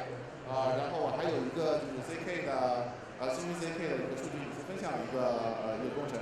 这个东西以后我会再讲到。那我首先第一点，大家我不知道同意不同意啊？这个现在Layer 2大家是觉得很火爆，那是不是已经到了一个 Layer 2的一个时代了呢？这个我们可以先看一看现在 Layer 2的发展情况是什么样子。首先呢，那个 Layer 2的那个整个的那个 adoption 是非常快的。你可以看到呢，现在其实Layer 2上面的交易已经比那个 Layer 1上多了很多了。但是同样，大量的资产其实还是不在 L2 上面，大量的资产还是在 L1 上面。为什么？为什么？因为它其实那个首先有一些中心化东西在里边，其次呢，你还是要从一个 layer 转到另一个 layer， 当中有个转换过程。尤其现在大量的 TVL 都是在 OP 上面，那个 Optional 上面 ，OP 和那个 Arbitrum 上面，他们真的要出来的话得7天的。现在有很多第三方桥，去支持，比方说我出来可能几分钟可以了，那 OK 啊，那小的散户可以没有问题，就是小的资金走来走去没有问题。要大资金走来走去的话，它是没有办法去支撑的，一定要在在 protocol 上面去支持它的一个非常短的 parallelization， 你才能够放心的把这个资产放到 layer。所以说现在主流的是有2种的 rollout 方式，一种是 optional 叫乐观打包方式，然后 ZK rollout 大家说了，就是那个临时证明的一个 rollout 方式。就是区别就在于左边那个是只有出错的时候需要 fraud proof， 右边那个是随时随地提供 validity proof， 就是一旦 proof 然后放到那个 L1 上面，就说明这个就是完成了。各有利弊啊，各有利弊。那个 OP 呢是非常容易做的，就是为什么 meeting 为什么一上来做 OP 太容易做了，这个是非常容易做的。然后它的那个劣势啊，就是在于你要等7天。为什么要等7天？我不知道。现场有没有知道为什么是等7天？我没办法，因为我的观众交互啊，我要说一下答案吧。等7天是因为大家觉得控制以太坊这个 network 7天足够的贵你的 TVL， 就是说，如果你 TVL 有10个亿，假定啊，TVL 有10个亿，然后你控制以太坊7天只要1个亿。我分分钟控制以太坊1个亿，分分钟控制以太坊7天，然后把10亿全抽出来，我就走了，我就赚了9亿。为什么7天？是因为现在当然不是10个亿是控制不了以太坊7天的，所以说7天大家算出来是一个足够多的一个数字，让别人不会去把你看那个2层的那个 TVL 抽出来。就是为什么7天？CK 那边那个 CK 其实是非常难的一个事情啊。我对那个 Scroll 那个项目是真的非常佩服，他们做的是一件非常难的事情，然后他们做出来了，我觉得是非常好。然后也是华人项目，我也非常高兴。它的那个伪造非常快，为什么呢？因为它的 validity proof 一旦传到 L1 上面了，那就是 OK 了，那就是说你们 final 了就不会有错了。这个时候呢，就是说，用户就可以去做那个资产的就是转移啊，从 L2 转到 L1。现在呢，大部分的资产都是在那个 Option 的 rollup 上面。为什么？因为他们是先来的。而且 TVL 这个东西，行业内知道，其实和技术的关系并不是非常大。有很多东西是技术以外的事情。所以说现在 ZK 虽然很火，但是它的 TVL 还是相当于那个 OP 那边还是稍微小的。有几个就是 ZK 大家说的比较有点少的就是一些劣势啊，因为大家觉得ZK 这个东西就是未来的发展方向。一大劣势呢就是它其实有点错误。它是需要等待那个 proof 完成以后，才能够确定用户的交易是实时机器就是确认的。这点和 OP 是有点不一样的。OP 的话 ，OP 那边就是 OR 那边，你是只要一传上去，就是一传到 L1 上面，你就可以确定说你的交易是完成了。但是其实 ZK 不是 ，ZK 很多用户只是用起来，它的 soft commit 就当成那个 hard commit 了，这是以后会有点问题。万一 ZK 呢rollup 有decentralized sequencer 的话，真的要出错的话，其实这个假定是非常错误的。这个是大家不太注意的地方。继续讲。首先几个问题。所有的 L2， 现在所有的基本上大部分的 L2，都是有个 training wheel 在上面。这是小孩子，就是我不知道大家有没有小孩，小孩子刚开始走路的时候，他们会有个小车，这样帮你走路。这是一个工具，是帮你走路的工具。所有的 L2， 基本上所有的 L2都会有一个叫中心化的序列器。中心化序列器为什么呢？就是我可以告诉你们 ，Arbitrum 一开始不是做中心化序列器的。Arbitrum 一上来是做那个 L1，就是在 L1 上的 inbox，这个 SNC 可能非常清楚。然后后面是转型加了中心化序列器，为什么呢？为什么需要这个？因为 user experience 就是那个用户体验非常非常重要。有了中心化的序列器，那个你的交易会快，你的交易的成本会低。这个用户体验是非常看重的。而同时呢，还有一个坏处就是说，如果你要升级网络的话，比方说你现在看那个阿德上升级网络或者 OP 升级网络，它都是有 downtime。什么 downtime 就是你这段时间是网络不能用的，那也是大部分资产不愿意放在 L2 的原因，因为你会有一段时间你不能用这个事情是非常大的。这万一这个世界千变万化 ，L1 上面那个 price 变，这个 L2 你动都不能动，这是一件非常非常重要的事。这是为什么现在大量的资产还是不在 L2 上面。还有一点，就是其实 TPS 是有 limit 的。不管怎么说，因为你一条链 TPS 你再怎么就是优化，你永远都会有一个硬件的，就是永远有个硬件的限制。这个硬件限制大家也知道，除非那个真的是量子计算机来了是很难突破的，或者说突破的非常慢，它的那个增幅是非常慢。所以 TPS 其实是被这个硬件限制住了。然后真的要把下一个意义的用户带进来，下个大规模的应用带进来，一条链其实是不够的。这就带到信仰下面一个问题，这个其实是非常火的一个概念，就是 interoperability。这个是就是说在链和链之间进行交互。刚才那个三人也讲过，这个链和链之间的可操作性是一个非常重要的东西。为什么？因为前面说过，一条链是没有办法支撑大规模应用。那问题就是在那个你真的要几条链一起去参与的话，这其实是我叫 union of security something， 就是说你肯定是有个短板，最短的那块板就是定义成这个整个一套互相连通的链的它的那个安全短板。这也是大家是现在讨论的非常热烈的一件事情。那我就稍微联想一下，就是未来的发展方向。未来的发展方向呢，这是也是我个人意见，我不代表业界学位啊，就是大家也可以思考一下，那我说对不对？第一个呢，就是所有的 R2 呢，其实都会一起工作，然后一起为以太坊去做一个联合的执行者。这样呢，大量的应用户呢，就可以通过分片的方式和不同的那个以太坊L2 去合作一起去产生一个结果，然后L1 呢去做一个assessment，是这么一个发展。现在呢，那个 Optimum 它做了一个 Super Chain Initiative， 这个我会再和他们谈。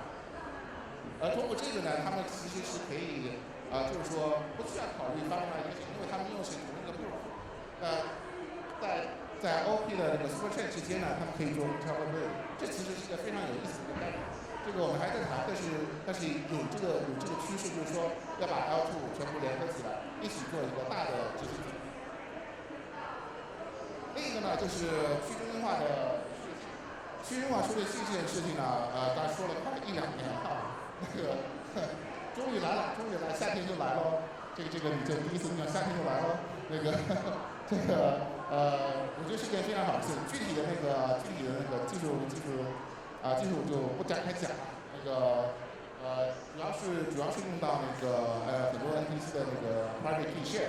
这样的话那个有新的进来呢，我们不需要去需要改革合约，通过那个 POS 方式去确定它的序列，然后再turn的方式去做它的出块和 CPU 的提交。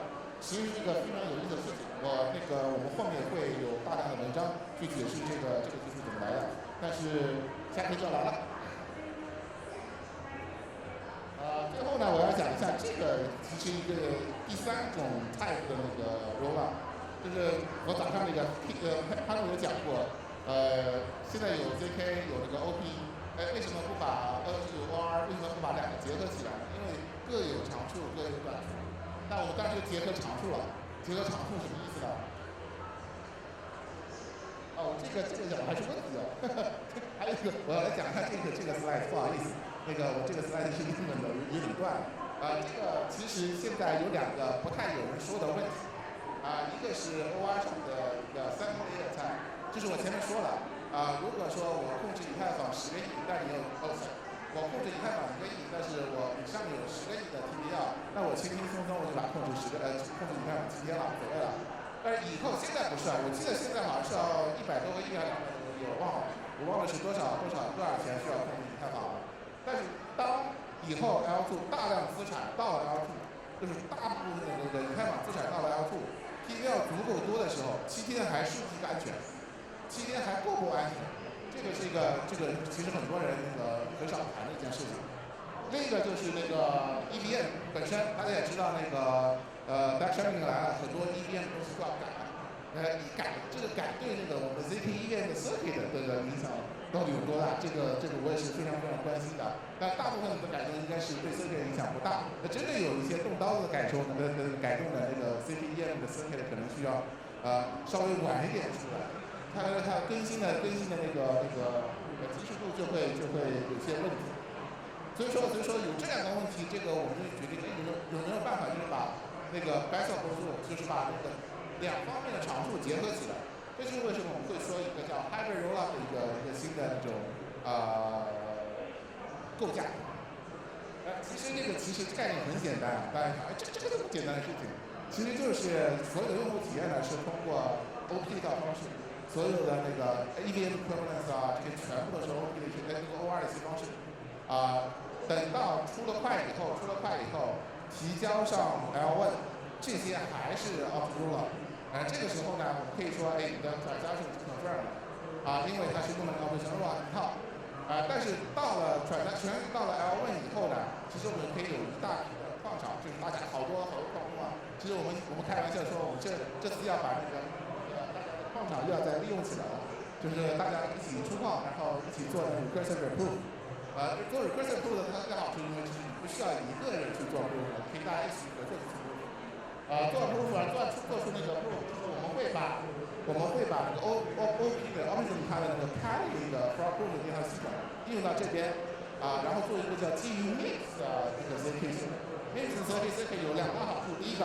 mix 的 construction 是非常小的，是一个非常小的一个电路，这是一个非常小的电路呢，就说等于说它的效率会非常高。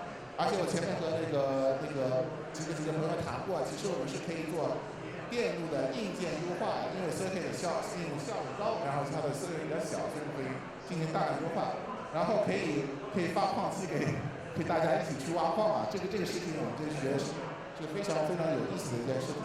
等到 proof 结束了以后，就是你真的有 proof， 然后被 verify 了以后，那我们就可以说，这个 match of transaction is final， 就是说我们这里说这一块的交易已经完成了，那它就不需要等它的公示期，不需要等它的那个 finalization window， 它就直接可以说，我已经完成了，然后我就可以提前了，这样就不需要去等足够长的那个时间，把 OP 的那个 OR 的那些短数据解决掉。那同时呢，在安全方面，如果真的是序列器的 sequence 那边有些不好的行为那他们就是矿工是没办法去拿到 proof， 因为这个 proof 肯定会拿不出来嘛，因为它是不对的。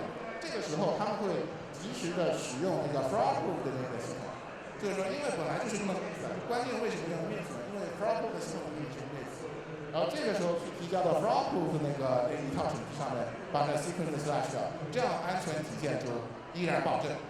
然后这个时候，其实我们可以做一点，就是可以把7天变成14天，变成30天，这样其实还可以继续更大，因为这个7天30天其实是无所谓了，已经没有关系了，只要大家都老实的去出派，老实去提交，永远不会让用户去等7天、14天、20天、30天。所以说，在这样做的话，其实我们是觉得是对安全性是最大性的保证，然后同时对那个 user experience 也是最大的保证。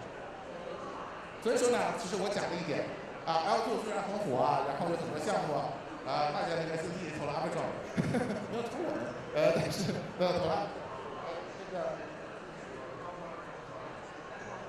不好意思没有，好，谢谢这个大家如果感兴趣新来的话，可以加我这个是 Telegram， 加我的 Telegram， 然后我们可以好好聊一下，然后对那个L2 以后的发展还有什么问题呢？我们可以好好聊一下。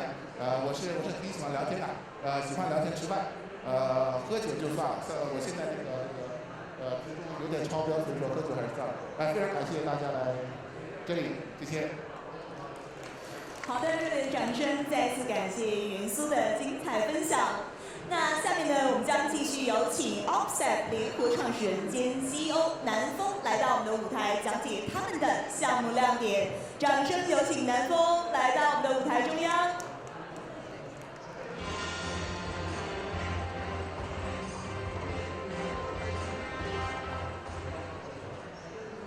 好，谢谢主持人。好，谢谢在场的观众大家好。我今天我先做个自我介绍我是刘申也是英文名是南风我是 Offset 的联合创始人兼 CEO。那么 Offset 呢其实是一个 ZK Rollup as a Service 的一个平台那这个平台提供的是一个去中心化的一键生成 ZKEM 链的这么一个服务。对我今天的演讲主题是想从 Rollup as a Service 这么一个比较火的概念去讲讲它的机遇以及挑战。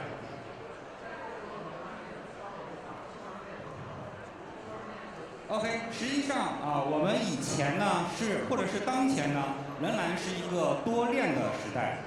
最早的是中本聪的区块链，包括比特币BCH Litecoin 都是一些POW 的这么一个共识的一条公链是第一代。那么它们的特点呢，就是节点的硬件要求低，去中心化呢程度也是非常高的，但是它们的功能非常单一，只有这个价值传输的这个功能所以它是个价值网络。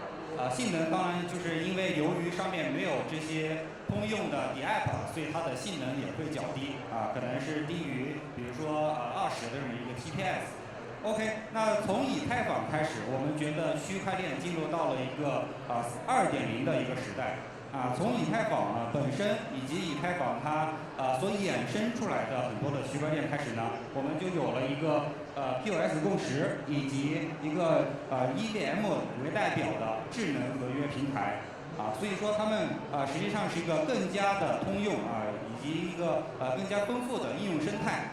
而且这些以太坊的公链以太坊系的公链，它们实际上是共享了一个地址格式。简单来讲，我在这里列出来的，比如说以太坊BNB 链以及 Polygon Avalanche， 它们都是可以使用 MetaMask 的。这也是因为以太坊的它的这个开源的社区、开源的代码库所以说它的这个生态非常的多。那么他们的问题其实是有一些性能上的瓶颈我们知道EVM 链呢，它的性能只能说是中等吧可能是低于1000 TPS。那以太坊因为它以前是 POW 以及节点的数量很多，所以性能会更低。那我们其实做一个假设现在我们都知道以太坊的这个每个地址或者是每一个这个节点，每个以太坊节点它所需要的硬盘是多大？大家知道吗？是什么量级？是1TB 对吧？没错是1TB或者是2TB 的一个量级。那么意味着我们普通的笔记本电脑已经很难承载这个一个以太坊节点了。那么实际上是影响了它的这个去中心化程度，以及这个我们讲的这个permissionless它实际上是变成了一个门槛。那么我做一个假设我在这里做一个有趣的假设，大家也可以思考一下。如果以太坊在它2014年诞生伊始就有 ZK Rollup 或者就有 Arbitrum 这些 Rollup 链下扩容方案，那它还会需要1TB、2TB 的硬盘吗？那么所有的数据都在链下执行，对吧 ？Arbitrum 或者是 ZK Rollup， 它们所有的数据都在链下执行，上传到以太坊的，它们都是经过压缩之后的状态以及这个 ZKP 的证明。这个时候以太坊就变成了一个纯粹的链上验证层链上执行的验证层，而不是执行层本身。那么这个时候以太坊我们普通的笔记本电脑还能跑吗？甚至我们普通的 iPhone 安卓手机还能跑以太坊的节点吗？大家可以想一想这个问题，我在这里留一个悬念，回头我会给大家再分享一下。OK， 然后我们以太坊之后又涌现出了很多的以太坊 killer， 非常多的这个公链声称自己是以太坊的杀手，包括什么？最早的有 EOS， 可能大部分人已经忘了这个 EOS 这条链了，在2017年、2018年的时候非常的火，我也是它的受害者之一，我买过100块钱的 EOS， 那我这个以后我的孙子问我，爷爷你买过100块钱的 EOS 吗？我说是的，他可能以后再也不会回到这个价格了。OK， 还有很多的，比如说在上一波牛市很火的 Solana。还有 Aptos 是我们最近出来的木语言的公链 ，OK， 他们都是非以太坊系的公链，他们的特点是什么？没有采用 EVM， 对吧？不兼容 EVM， 他们有自己的智能合约的开发语言，然后呢，他们对 POS 进行了一些改进，比如说Solana 它改进了这个提出的一个务实叫做 POH 然后呢，他们的这些TPS 稍微会高一些，可能会达到比如说几百上千的一个级别。OK， 但是他们的问题仍然是就是说还是遇到了一些问题，包括Solana因为它经常宕机还有一些 Aptos， 还有一些他们可能仍然在发展过程中还需要时间的验证是否是未来的解决方案。这个只能是作为我们以太坊系的一个补充。我觉得我们未来的区块链世界或许还是以太坊系公链为中心这是我的一个观点。OK， 那我们其实还有一条解决方案，如果我们的应用想单独的拥有一个执行环境，怎么办呢？以太坊不可能Solana 也不可能，因为它们都是通用的。那如果我想单独的拥有一个执行环境，那也许我就要用这个应用链的解决方案，比如说波卡呀、Cosmos 那他们的这个共识是基于Substrate 或者 Cosmos SDK。那其实这也有一些问题，比如说我们知道Cosmos 它采用的是 Tendermint 共识，那它的共识是 PBFT 的，可能只有几十个节点，它的去中心化程度也就是比以太坊相差了多少倍呢？我们单从 Validator 的这个指标来衡量的话，它的去中心化相比以太坊是减少了10000倍。为什么？因为以太坊有超过50万多个 validator， 而 Tendermint 共识可能只有几十个。对而且他们是自成体系的一个app specific 的一个平台。那么实际上就是所有的这个链，不管你是通用的也好，还是应用链也好，都有一些问题。所以我们实际上是迈入了一个多 roll up 的一个时代。这个多 roll up 从 OP 的optimism 和 Arbitrum 为代表以及 ZK roll up， 我们今年开始涌现出一些上主网的一些项目为代表。它们的特点是统一的账户体系，统一的都是用以太坊的地址格式，有更丰富的应用沉淀和用户基础。同时，它们继承了一层公链，主要是以太坊的安全性和去中心化程度。它们有更高的性能根据这个 SP 那么我们未来有没有可能出现非以太坊系的这个 roll up 呢？或许有，或许有人在做，但是我们在这里先按下不表。好，我们回到我们刚才讲的，未来我觉得是一个以太坊系公链为中心的一个多 roll up 的平台。那么我们当然也有一些问题所以说我们在多 roll up 的过程中，我们也发现不同的解决方案，比如说Starknet 它最早提出了一个3层架构的这么一个概念但是它的问题是什么呢？它想法很简单，就是在 Starknet 上再挂一个 Starknet， 就是相当于是一个级联。那级联它的问题在哪里就一次这个数据一个 ZK 的一个数据压缩是可以压缩，但是它不能经过2次压缩这是数学上它是不能。所以说未来它这个第3层有很多数据会上传到第2层，最终仍然会上传到第1层，所以它费用仍然很高。OK， 那有没有解决办法？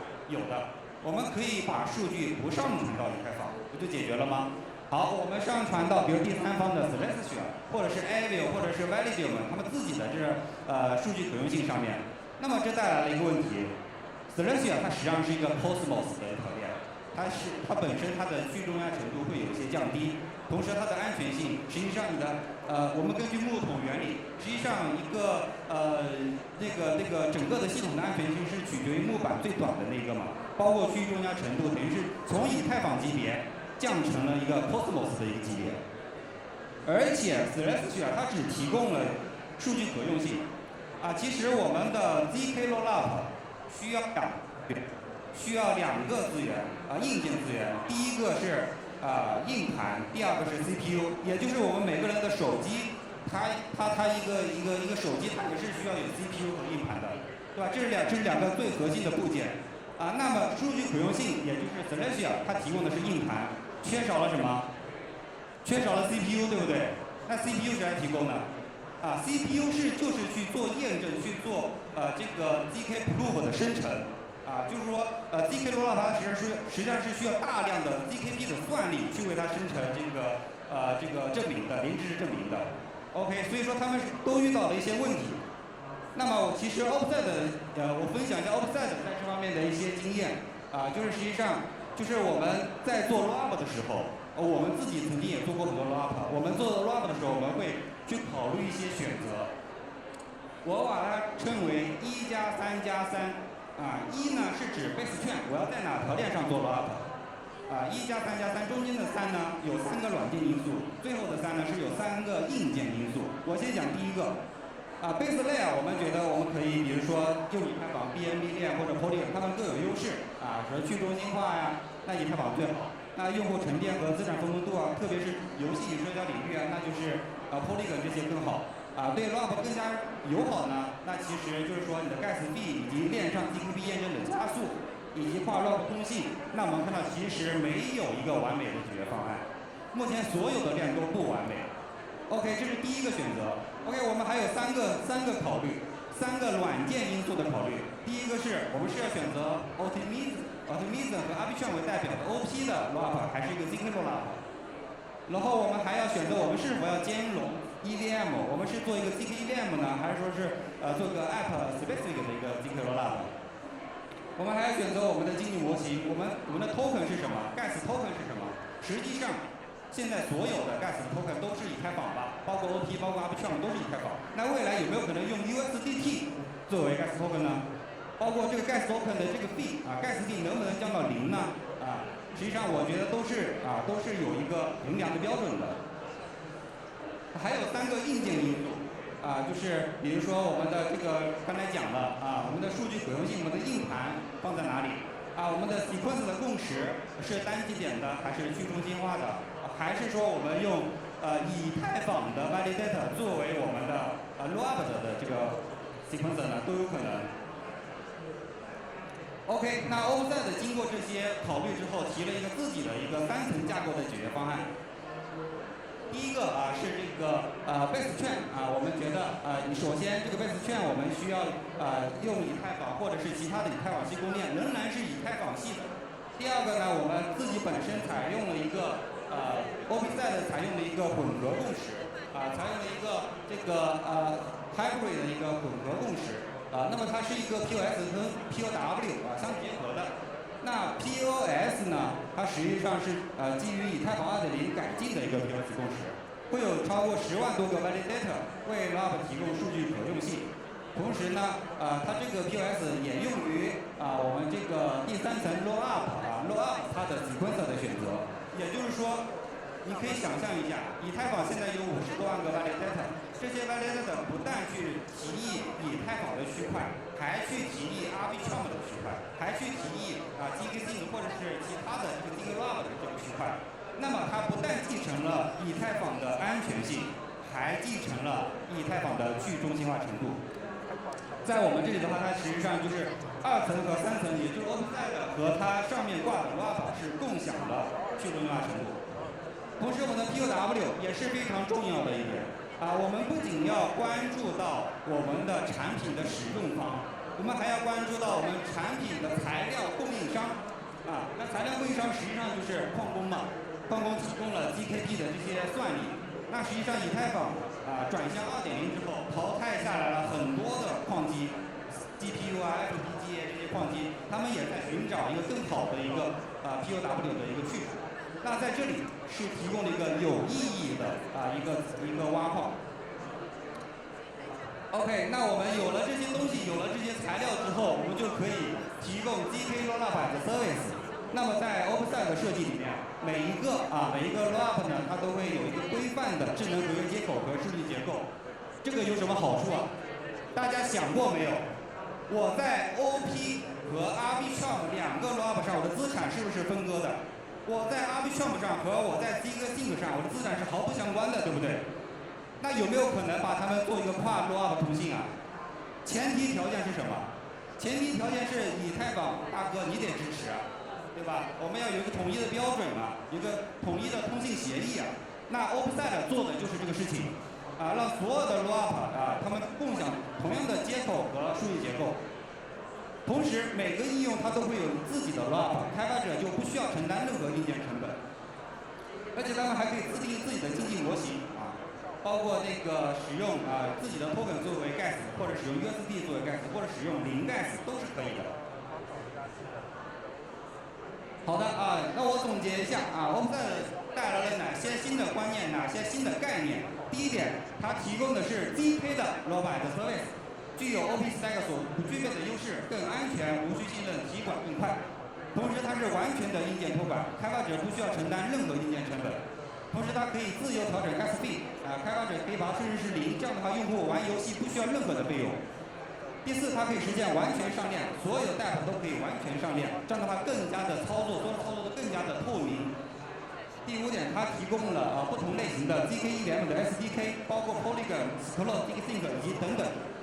第六点，它是一个对开发者具有主权的一个 ZK rollup 可以去自定义经济模型第七点，它支持原生的跨 rollup 通信。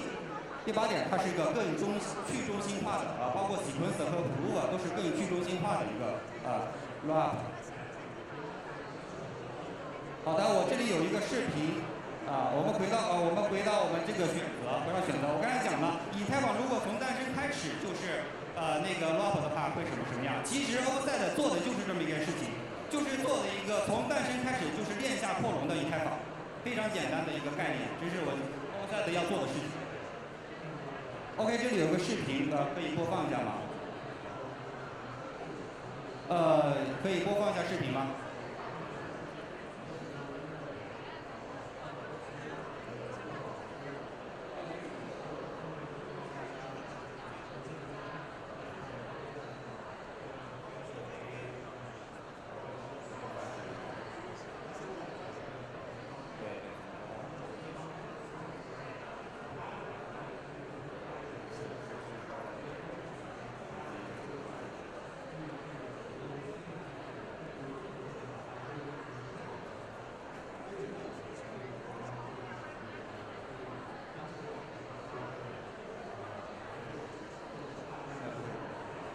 好，以后回头我把这个视频在我们的官网上也有，也可以关注一下这个视频，好吧？在 OpenSide 的官网上有一个视频演示了如何在1分钟之内生成自己的 ZK-EVM 链。OK， 我再介绍一下我们的 roadmap 其实最主要的就是第2季度也就是5月份我们会推出我们的新版测试网。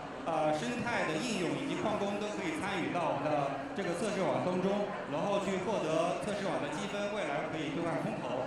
在第3季度呢，会有一个最终版的一个测试网，一个完全的功能。在明年的话，我们会上线主网，这是一个路线图。然后是我的这个微信，如果感兴趣的话，可以加一下我的微信。对，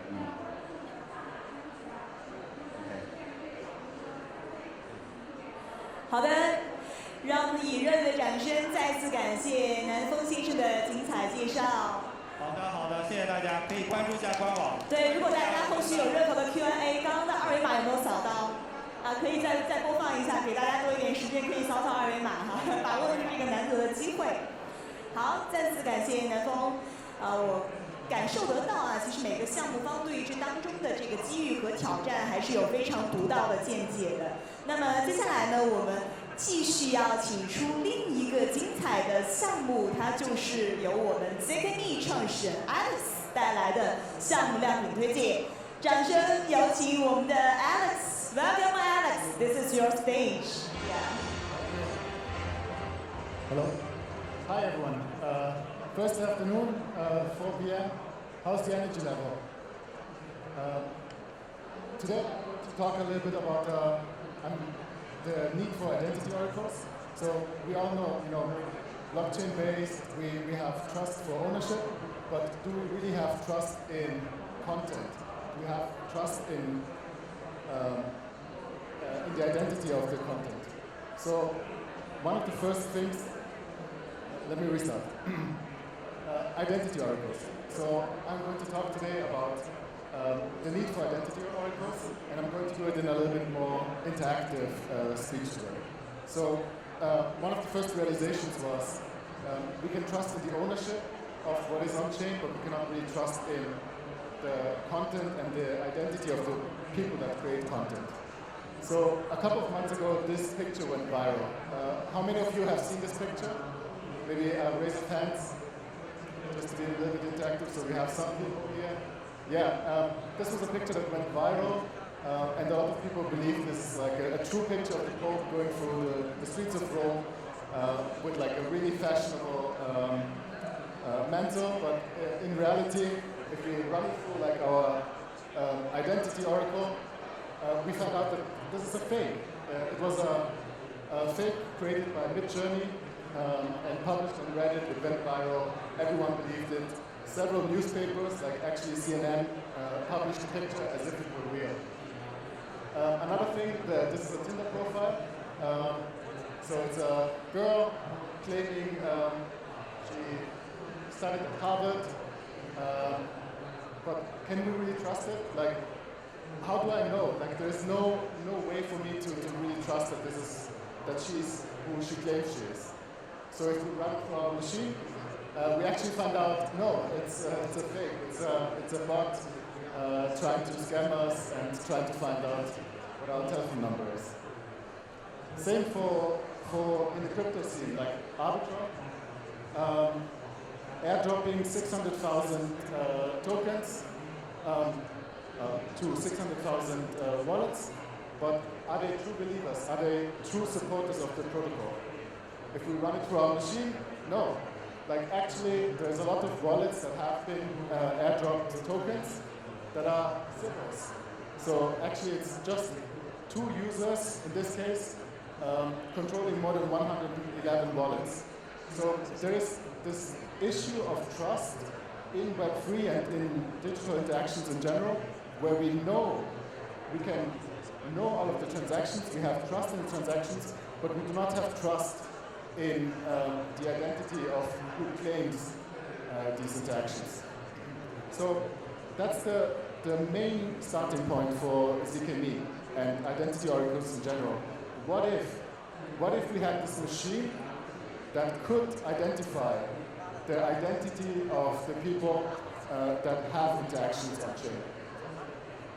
And in order to do this, we introduced a new concept. We introduced the concept of zero-knowledge identity oracles.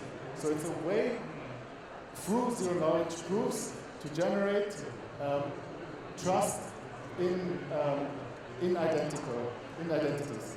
So the way it works is like a three-way interaction. So you have protocols that want to verify something, you have people that hold credentials, and you have a decentralized oracle that wants to prove these interactions.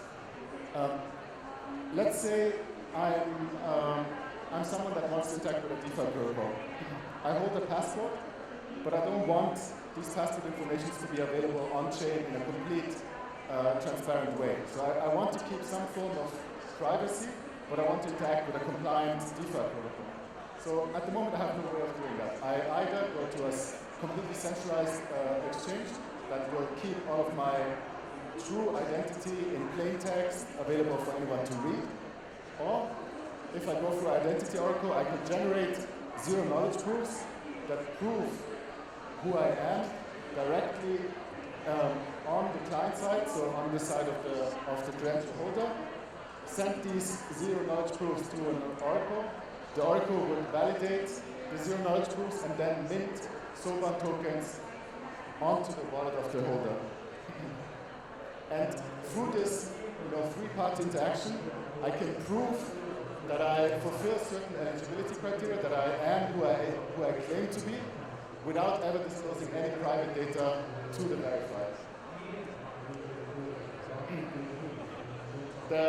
The most important technologies, and in the interest of time, I'm not going to go through them in a lot of detail, are the zero-knowledge proofs. So ZKMe uses ZK snarks to prove, together with fully homomorphic encryption, in order to never decrypt the data that is processed, and then minting the sovereign tokens as a representation of the identity on-chain, and validating it through a multi-party computation.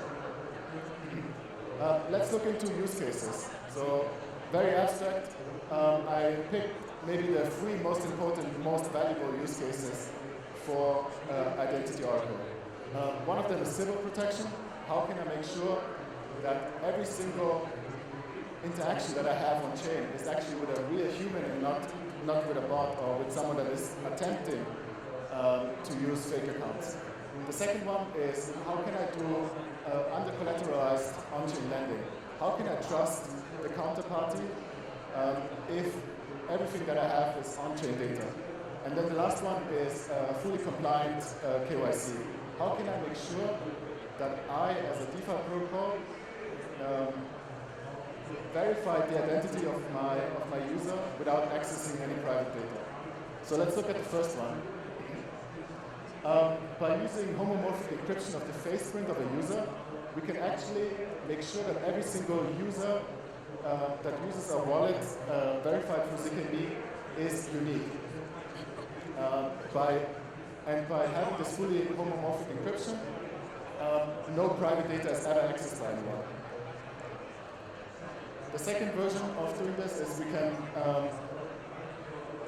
onboard trusted issuers directly into our network and have these trusted issuers delegate the credit score directly on-chain in a zero-knowledge way, so that you can have on-chain under-collateralized lending without ever accessing the real credit score history of the user. And maybe most interestingly, we can, based on the passport information of every single user, we can generate zero-knowledge proofs that fulfill and prove the eligibility criteria of the user without ever disclosing any private data. And let's maybe have a look at this last topic. Why is zero-knowledge KYC even needed? You know, we live in a decentralized world. We all use DeFi protocols. Why is zero-knowledge KYC needed? The main motivator is actually the regulator. The regulator wants to make sure that same business, same rules are applied for all kinds of financial interactions. So no matter if they are centralized or decentralized, financial interactions have to be KYC. And that's valid actually for most legislations around the world. So within the next 1.5 years, most legislators, maybe starting from Hong Kong, then to the European Union and then to the US, are going to be implementing KYC and AML requirements for DeFi. And then the question is, how does DeFi react to this? I mean, one of the things is they could go fully decentralized and escape enforcement of KYC. They could go jurisdiction shopping, so they could go to, rather than being incorporated in the US, they could go to some nation island and escape enforcement that way. Or what we have been seeing a lot at the moment is implement centralized KYC solutions. So they could completely fragment the DeFi liquidity by providing small permissioned DeFi solutions that are onboarded through centralized KYC solutions. Or, and that's the value proposition that we are offering, implement a fully Web3 native KYC solution.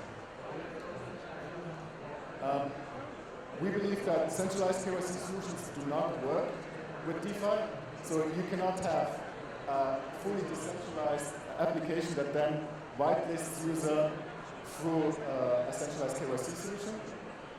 It's just completely counterproductive. You cannot have a single onboarding entity that then gives you access to a fully decentralized application. So what we're saying is now is the time for DeFi to start applying KYC solutions. And from a perspective of a KYC, from the perspective of a DeFi provider, what are the questions that you should ask in selecting a KYC provider? We believe the three main and leading questions are: is the solution compliant and interoperable? Is the solution user-friendly? Does it provide the same, sleek and clean user experience that you're used to in DeFi? And is it end-to-end zero knowledge? Like, does it really value the privacy of your users or not? And maybe some bullet points to look out for in compliancy and interoperability is: does the zero-knowledge KYC solution have the ability to have true identity data recovery? Does it fulfill the crypto travel rule requirements? Is it compliant with worldwide standards from W3C and the EIDS? And is it chain agnostic? Within user-friendly, we believe the main issue for users is going to be the ability to reuse credentials, so not having to re-verify for every single DeFi protocol, to allow for very, very low user entry barriers, have a mobile-first user experience, and be self-sovereign.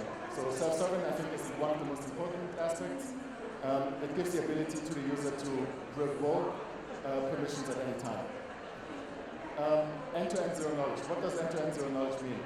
So end-to-end zero knowledge means that there is no party ever accessing the private data of the user. So in order to fulfill the ethos of Web3, we don't want single entities, single third parties that access all of your users' private data. We want all of the data processing to happen in a decentralized and completely private way. So we believe only if all of these requirements are fulfilled, will you have a KYC solution that is really feasible for DeFi. And maybe in the interest of time, let's have a quick look on how such a solution can work for. And let's look into how easy it is to KYC using the ZKMe solution. So what you're seeing here is our mobile application that allows users to prove themselves in zero knowledge for DeFi applications. What the user is doing here as the first touch point is to create a so-called SSI, self-sovereign identity wallet, on the Polygon chain. It's an MPC wallet that does not expose the wallet, that does not expose the user to any private key.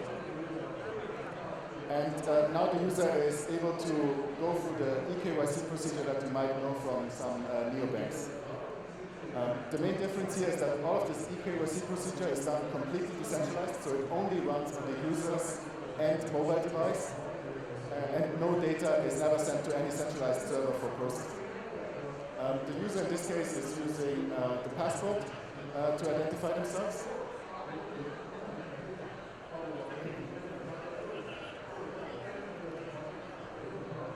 And our self-developed OCR machine learning algorithm recognizes the passport as conforming to the right format. The user approves the automatically read data. This data is then compared with the facial recognition on the mobile phone. And only if the two match will the phone generate the zero knowledge proofs directly on the phone. So again, no private data is ever sent to a third party. And once this data is verified by the MPC Oracle, will the MPC Oracle resend a Solan token as the proof that this eKYC procedure is passed. Once passed, the user can then add connections, meaning they can add wallets in which they want to use this Solan token as verification. So in this case, the user wants to use Ethereum, so they can scan this QR code on their MetaMask wallet and use this verification in whatever DeFi protocol on the Ethereum chain. And then after having confirmed Ethereum, they would see what kind of applications have access to the data and revoke permissions at any time. So it's a very, very seamless and mobile-first user experience for onboarding on DeFi in a compliant way. I tried to make the application and the presentation very, very light, but if you want to know more, just come by to our booth, say hi. You can get first introduction maybe into the tech. And if you have any questions, feel free to reach out. And thank you very much. Thank you so much for your sharing and demonstration. Thank you, Alex. 感谢 Alex 为我们带来 ZKMe 的 demo 的精彩演示。那接下来的时间呢，我们要有请到的是 Intmax 联合创始人 Leona 为我们介绍他们提出的无状态零知识 Rollup。掌声欢迎我们下一位项目方来到我们的舞台中央，热烈的掌声欢迎您。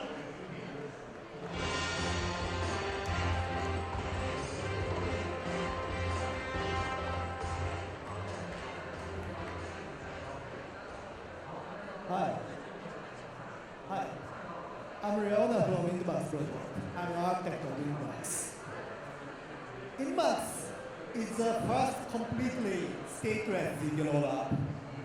And today, I have only 6 slides, and I want to tell you why the stateless ZK rollup is totally different from existing ZK rollups, conventional ZK rollups. There are a lot of words in English end with less, right? Priceless, costless, serverless, wireless. Some American would say bankless, I don't know, but yeah, there are a lot of words end with less. And but their meanings are all clear, unlike stateless, right? Stateless. What is a stateless? State is not nation or government or country in this context. State is a situation of database, situation of virtual machine. So you can think that being stateless is being without database. So we are stateless. So then what we do? We are free from database. Then so what? So that's the point. So the purpose of being stateless is quite clear. Having many things at the same time. Near-term gas cost, super cheap gas cost. That's the first. And privacy under free mining of layer 2. Free mining. So at first moment, having both scalability and privacy was really difficult technically. But we could achieve that by the stateless architecture. Stateless architecture, existing stateless architecture like Lightning Network and the RGB, but yeah, they are stateless. They are having both scalability and privacy at the same time. But there's no existing structure having them both in the rollup space, in the server space. But we can do that. That's the first moment. That's the first merit.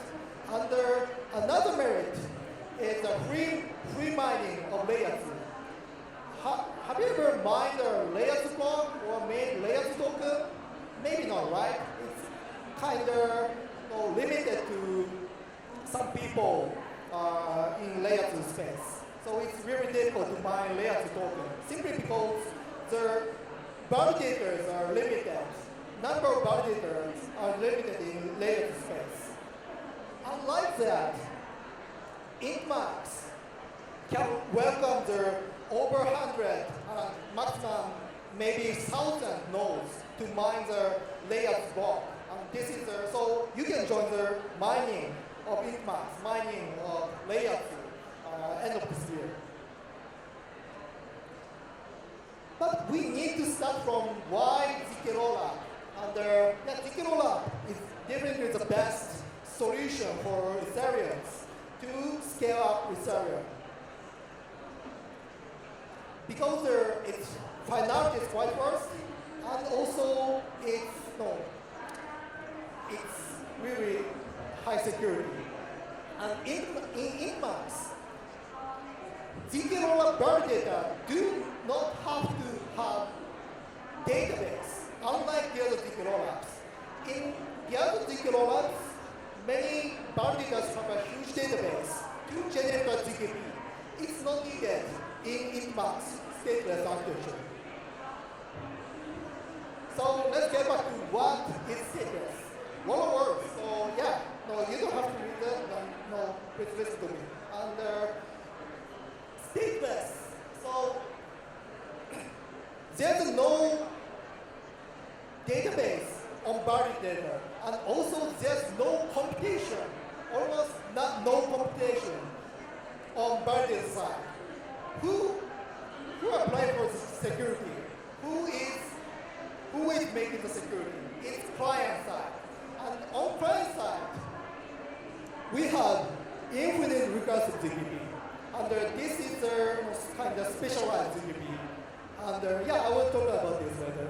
But the merit this stateless architecture can bring about in this space is yeah, as I said before, a lot of validators, over 100, and privacy at the same time, near zero gas cost, and also interoperability.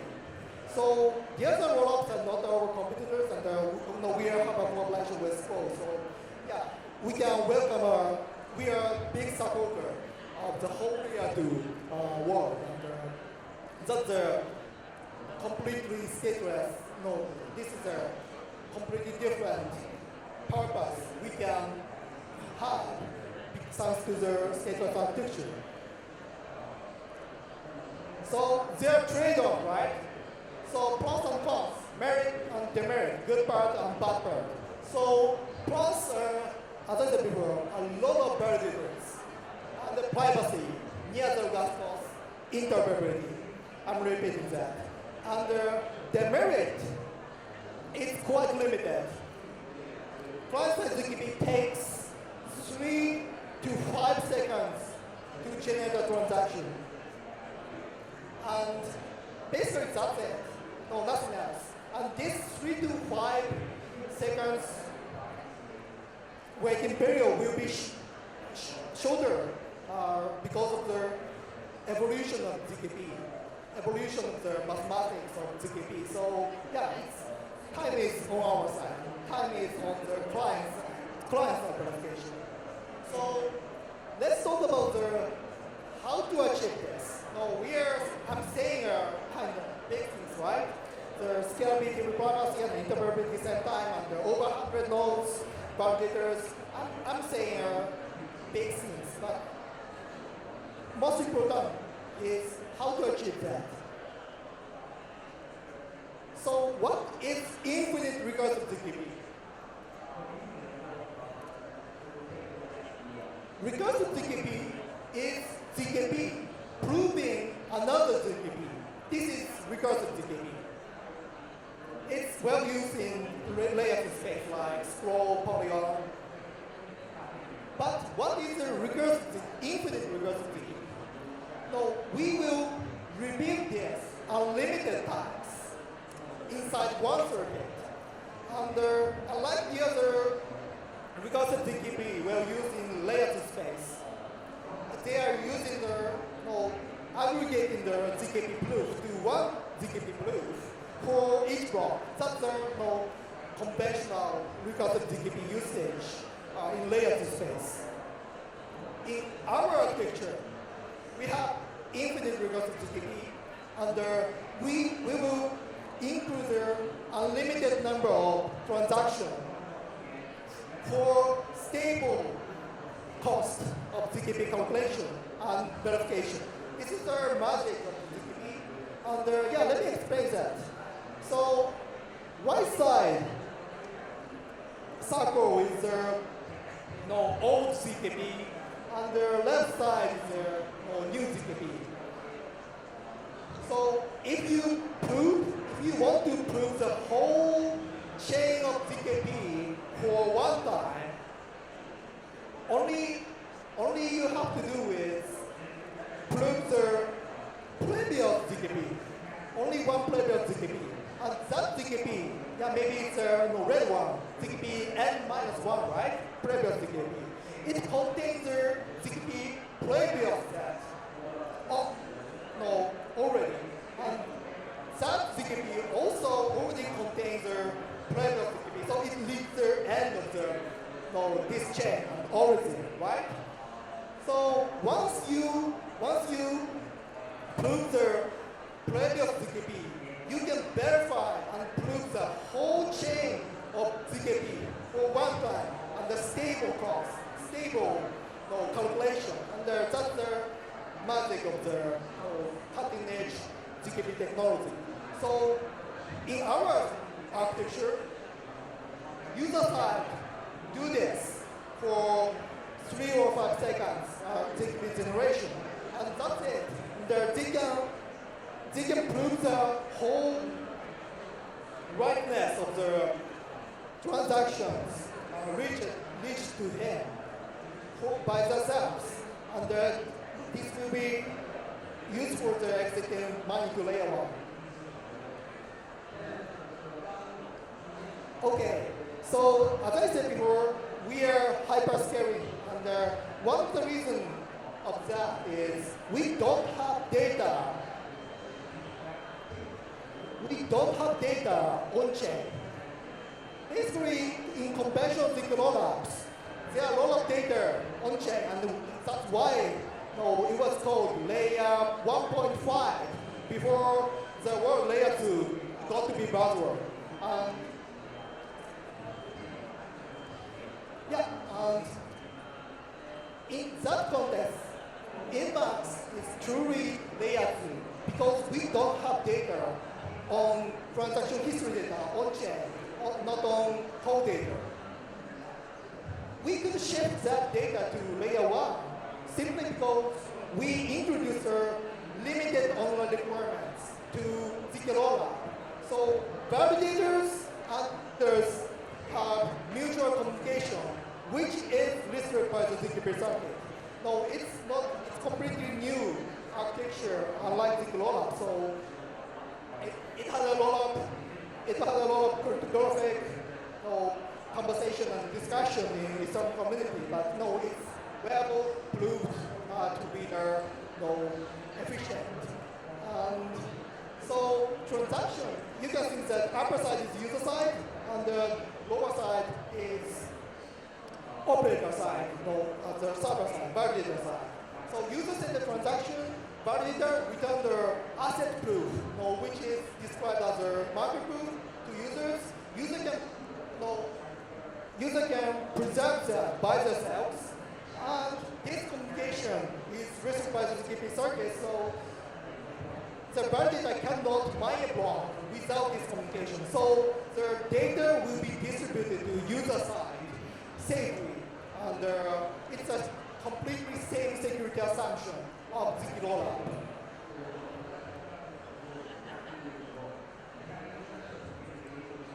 So, well,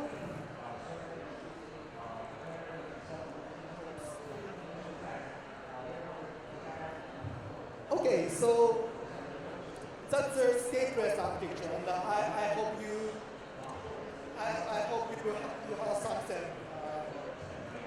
meaningful about the ZKP stateless ZK rollup. And this is the roadmap we will provide. And the most important part is the mainnet launch in 1 year. And this will be the node over the 100, and it will be completely unstoppable and completely clear, decentralized mining system for layer 3.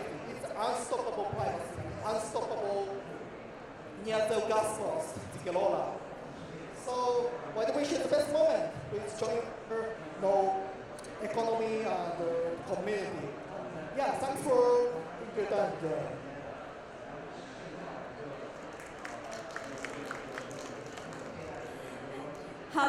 感谢雷欧娜带来的精彩讲解。接下来的议程呢，我们欢迎 Definite Lab 的创始人 Sinka 为我们讲解他们的最新技术以及与众不同的未来2层网络技术愿景。热烈的掌声给到我们的 Sinka， 掌声欢迎。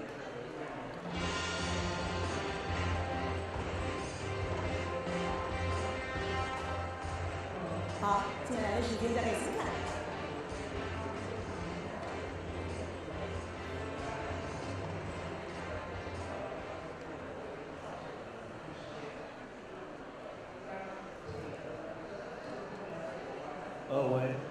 大家好。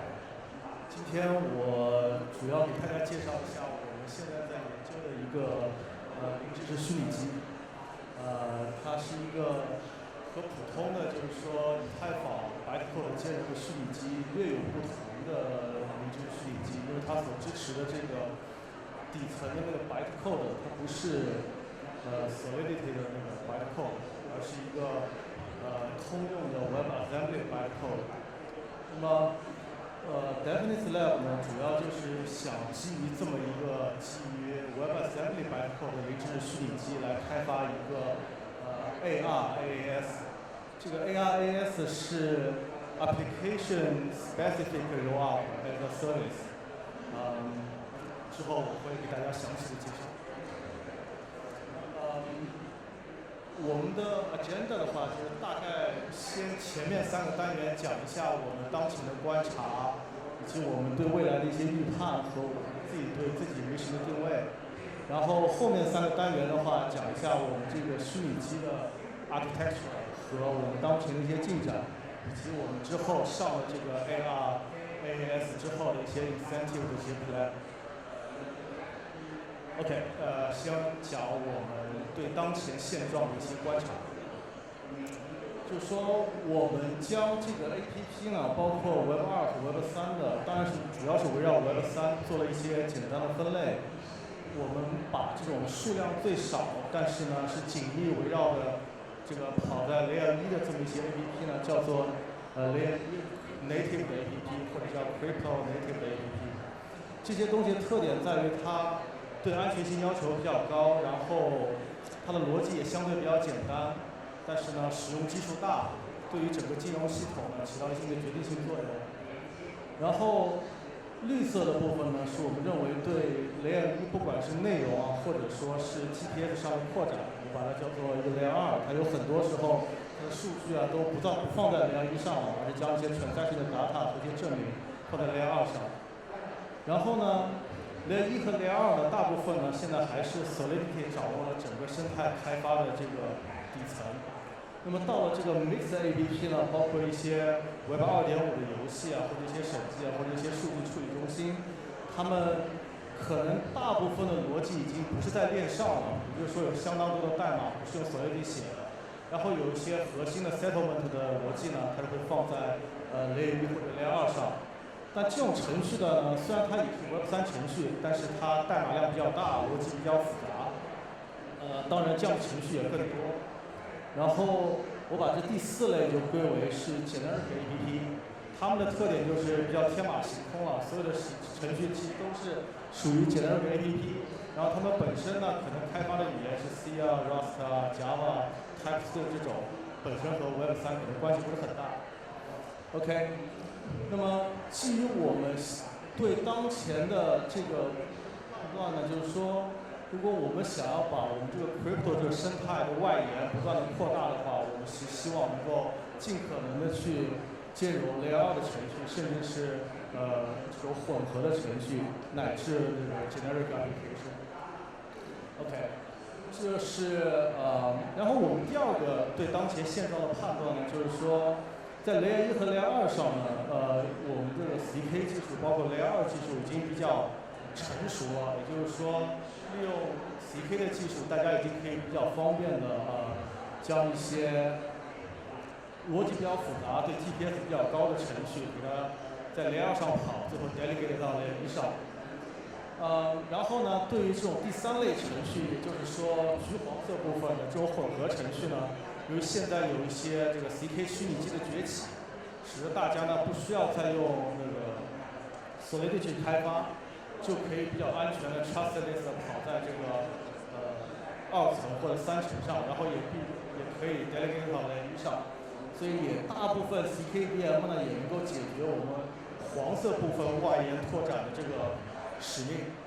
那么，但是呢，如果我们的程序过于复杂，或者说这些程序已经有一些存量代码的话呢，就是说用一些现代 CKVM 的语言去开发，比如说像 Carrier 或者是 Spire 去开发的话，还会造成一些困扰。所以我们下一个 observation 就是说，如果我们想要把整个这个生态从1、2、3继续扩展到这个 generic application 的话，我们可能需要一些对于开发更加 friendly 的开发工具，能够集成一些现在的存量代码，并且能够考虑到当前的大部分程序跑在比如说云端啊、客户端或者说是浏览器里面这样一个场景。那么我们手头有工具的话，当然还是这些像 Layer 1啊、Layer 2、CK 这样的工具。你说基于我们现在手头已有的工具，我们怎么样去构造一种继续往外延扩展的方案，使得能够去跑比较复杂的已有的存量代码？那么我们这边就想用一个能够支撑WebAssembly bytecode 的 CK 虚拟机，来够做到那个无缝集成，带有存量代码的 generic application。OK， 这个是当前 WebAssembly 的landscape。通过看这个 landscape 的话，大家是可以感受到，就是说在 generic world 的话 ，WebAssembly 已经是一个比较通用的bytecode format 了。它是一个天然的可以跑在浏览器当中的指令集。它支持海量的语言前端，包括 JavaScript、Python、C++ 和 Rust。这里稍微有一些夸张，因为据我所知 ，Python 的这个工作还在做 ，Python 还不能够编译到 WebAssembly， 但是已经相当多了。包括在很多云端以及操作系统端都有属于 WebAssembly 自己的虚拟机。包括 TensorFlow Network SDK 和 KVStore 呢，也都对WebAssembly 提供了自己的 host guest function， 所以说这是一个比较好的生态，而且它能够兼容相当大的 generic application。OK， 所以基于这样的一些观察呢，所以我们有这么一些预感。首先呢，我们预感到就是，当然也不是预感了，这已经可能是被 prove 的这么一件事，就是说，零知识证明虚拟机呢，可能是一个比较好的选择。如果你想要做 application 的 massive adoption 的话，19年的话只有 CK 4.1，然后2020有 KVM， 然后去年和今年的话有非常多的零知识Solidity 或者说 Ethereum 的虚拟机已经 release 了。然后2022年的话，Risk Zero 的异军突起，向大家证明，就 CKVM 可能是一个比较热的前沿的场景。然后我们在2022年9月份、6月份的时候呢，就开源了我们的 WebAssembly 的零知识虚拟机，也参加了同年的 CKProof 第5届 conference presenting 这个虚拟机。那么我相信在2023年，包括2023年以后呢，会有更多的零知识虚拟机来加入到这个行列，所以说大家也可以说是不约而同的选择零知识虚拟机来把我们的应用层，把从这个宝塔尖的那一部分一层慢慢的往下扩展。OK， 然后我们基于第二个预测呢，就是说 WebAssembly 呢可以更好的适配浏览器的应用程序以及 serverless 的应用程序，因为实际上 WebAssembly 在浏览器和 service application 这个端呢，已经成为一个事实上的工业标准bytecode。那么我们选择做一个 CK WebAssembly 的 Awesome 虚拟机呢，很可能就是说将这部分的生态，也就是所谓的浏览器和 serverless 应用程序这么一种HAM程序，通过 CK 跑在 CK WebAssembly 虚拟机上之后，把它导入到我们的区块链。OK， 那么我们预测 CK CK Watson 是这么一个比较好的技术栈，那我们下一个预测就是说，既然 CK Web Assembly 这个虚拟机我们已经有了，而且我们认为它是一个比较好的技术栈的话，那我需要将它打包成一个大家比较舒适的、一个符合大家使用习惯的这么一个解决方案，然后给用户让他们能够更好的接入到这个 Web 3的世界。那么我们就比较相信，就是说，就是 instead of 做一个 Layer 2，做一个 application specific 的 rollup service 呢，可能会对这个各种的应用程序更加 friendly 一点。因为这样的话，我们也不需要去和Layer 1、Layer 2去抢购，而是如果你有一个应用程序你有一些存量代码，那你跑在我们的虚拟机上之后呢，我们不仅这个虚拟机可以给你模拟整个程序的执行结果，还可以把你这个执行结果呢产生证明，最后导入到Layer 1上。所以基于这些bet， 对于未来的这些 bet， 我们给自己的项目呢找了定位。那么我们这项目大概要干什么呢？就是基于我们现在已有的这个零指示的 Web Assembly 虚拟机去开发一套产品。这个产品呢，简而言之嘛，就是一个 Web Assembly， 这是 Web 3 bytecode 的虚拟机。在这个 GitHub 和这个我们的 paper 和 GitHub 的话，现在网上就可以访问。然后我们的测试网是在 websome.com， 就是开发这么个虚拟机，增加大家的这个开发体验。第二个 mission 呢，我们就是说基于这个虚拟机呢，我们开发一个application specific rollup SDK。这样的话呢，如果你没有存量代码，或者说你新开发的代码的话呢，可以通过我们这个 SDK 比较无缝的部署到我们的测试网上，或者部署到你本地，然后去产生证明，然后和以太坊进行交互。OK， 这大概是我们产品和我们的定位。那么接下去我稍微讲一下，就是说我们这个产品当前的架构。这个产品架构呢，总的来说呢有3层。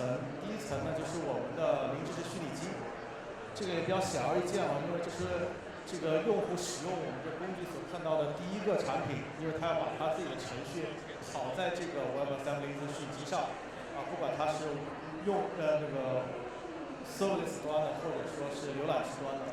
然后跑完之后呢，我们会对这个程序进行执行的过程当中，去产生这个程序所产生出来的证明，并且和以太坊同步，这是虚拟机部分。然后第二个部分呢，就是说，因为如果大家都来使用这零知识虚拟机的话，它是一个 service 的 rollup， 所以它本身呢形成了一些数据孤岛。那么我们提供的第二个呢，就是一个 relay system， 能够让这些虚拟机形成数据孤岛的这些跑在我们零知识这边虚拟机上这些应用程序呢，可以互相通讯。这样的话，不同的 APP 可以 leverage 对方的 API 或者说 support。OK， 然后这个就跳过了，因为这主要是讲我们的电路结构。有兴趣的话，可以在网上搜一下那个 CK Proof Fixed Conference， 我们有关零知识证明CK Watson 电路介绍的一个 talk。OK， 那么我们讲一下当前的 progress。当前的 progress 的话，就是说我们是2021年12月份有这个想法想要干这个事，然后2022年的5月呢，我们开源了我们的虚拟机，12月release paper， 然后我们今年2月份上了测试网，有兴趣的人可以自己写一个 Web Assembly 程序，放到我们的测试网上去跑一跑。然后我们这些 announcement talks 呢，是我们在2022年1月的拿到了第一笔投资，然后2022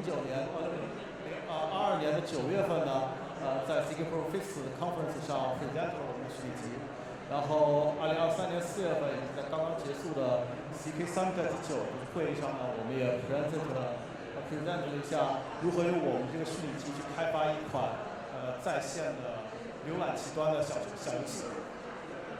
对，然后我们现在的 roadmap 是走到2023年的12月份，也就是说，我是2023年的其实4月份了。我们离开 release Cloud Watson Service Alpha 呢，还大概有3、4月的时间。但是大家可以通过前面的网址呢看一下我们的 internal testnet。我们的目标呢是能够在2024年的6月份去 release 我们的 alpha testnet， 也就是在那个阶段的话，大家的程序不需要去再通过一些命令行的脚本去发布，只需要利用我们的这个 testnet 就可以去发布，并且跑在你们想要的 serverless 或者说浏览器。OK，2024年的10月份是我们最终的目标，是要发布我们的一个测试网，测量主网。OK， 这里讲一下我们的 ecosystem， 就是说我们想做这么一个零知识基于 WebAssembly 的零知识证明虚拟机的这个 Developer Service， 之后呢是希望有相当多的 Web2 的这种浏览器或者 Service 的开发者可以随心所欲的用他们喜欢的这种程序去开发Web3 程序，并且呢就是等到他们部署上来，或者不管是部署在本地还是部署在我们这个算力层面上，他们只要是一个有着足够使用量的WebAssembly 应用程序开发方的话，就可以享受到我们这个 ecosystem 的一些 incentive 和奖励。好，感谢大家。拜拜。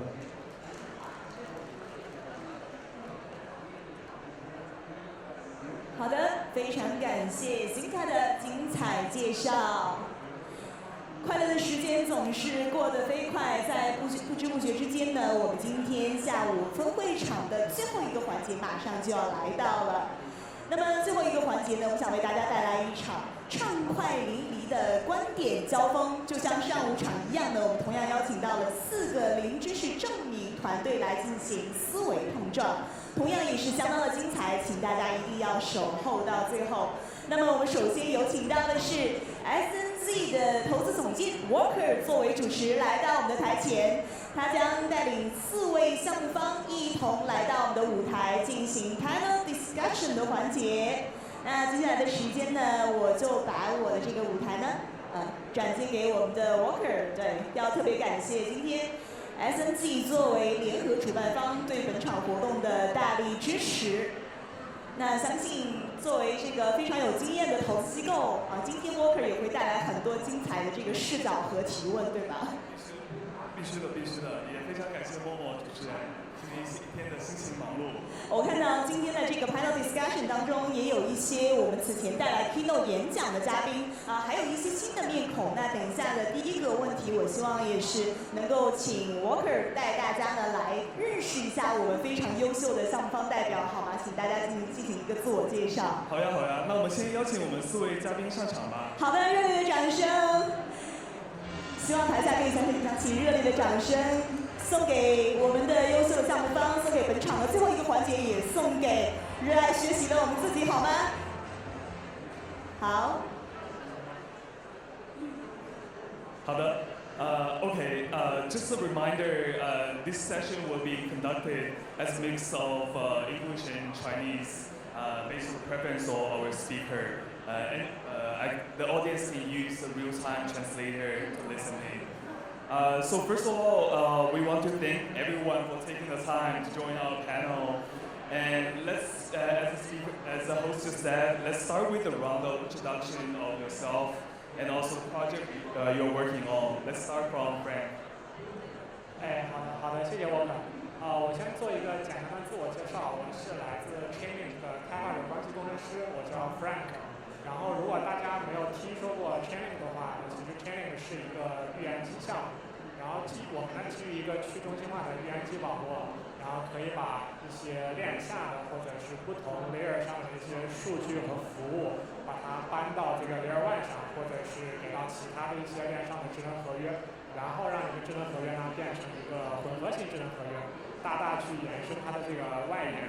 然后我的主要工作呢，就是帮助尽可能多的开发者去了解预言机，使用预言机，然后让自己的这个 DApp 或者叫这个smart contract 能够功能性变得更强，然后诞生出更多的应用。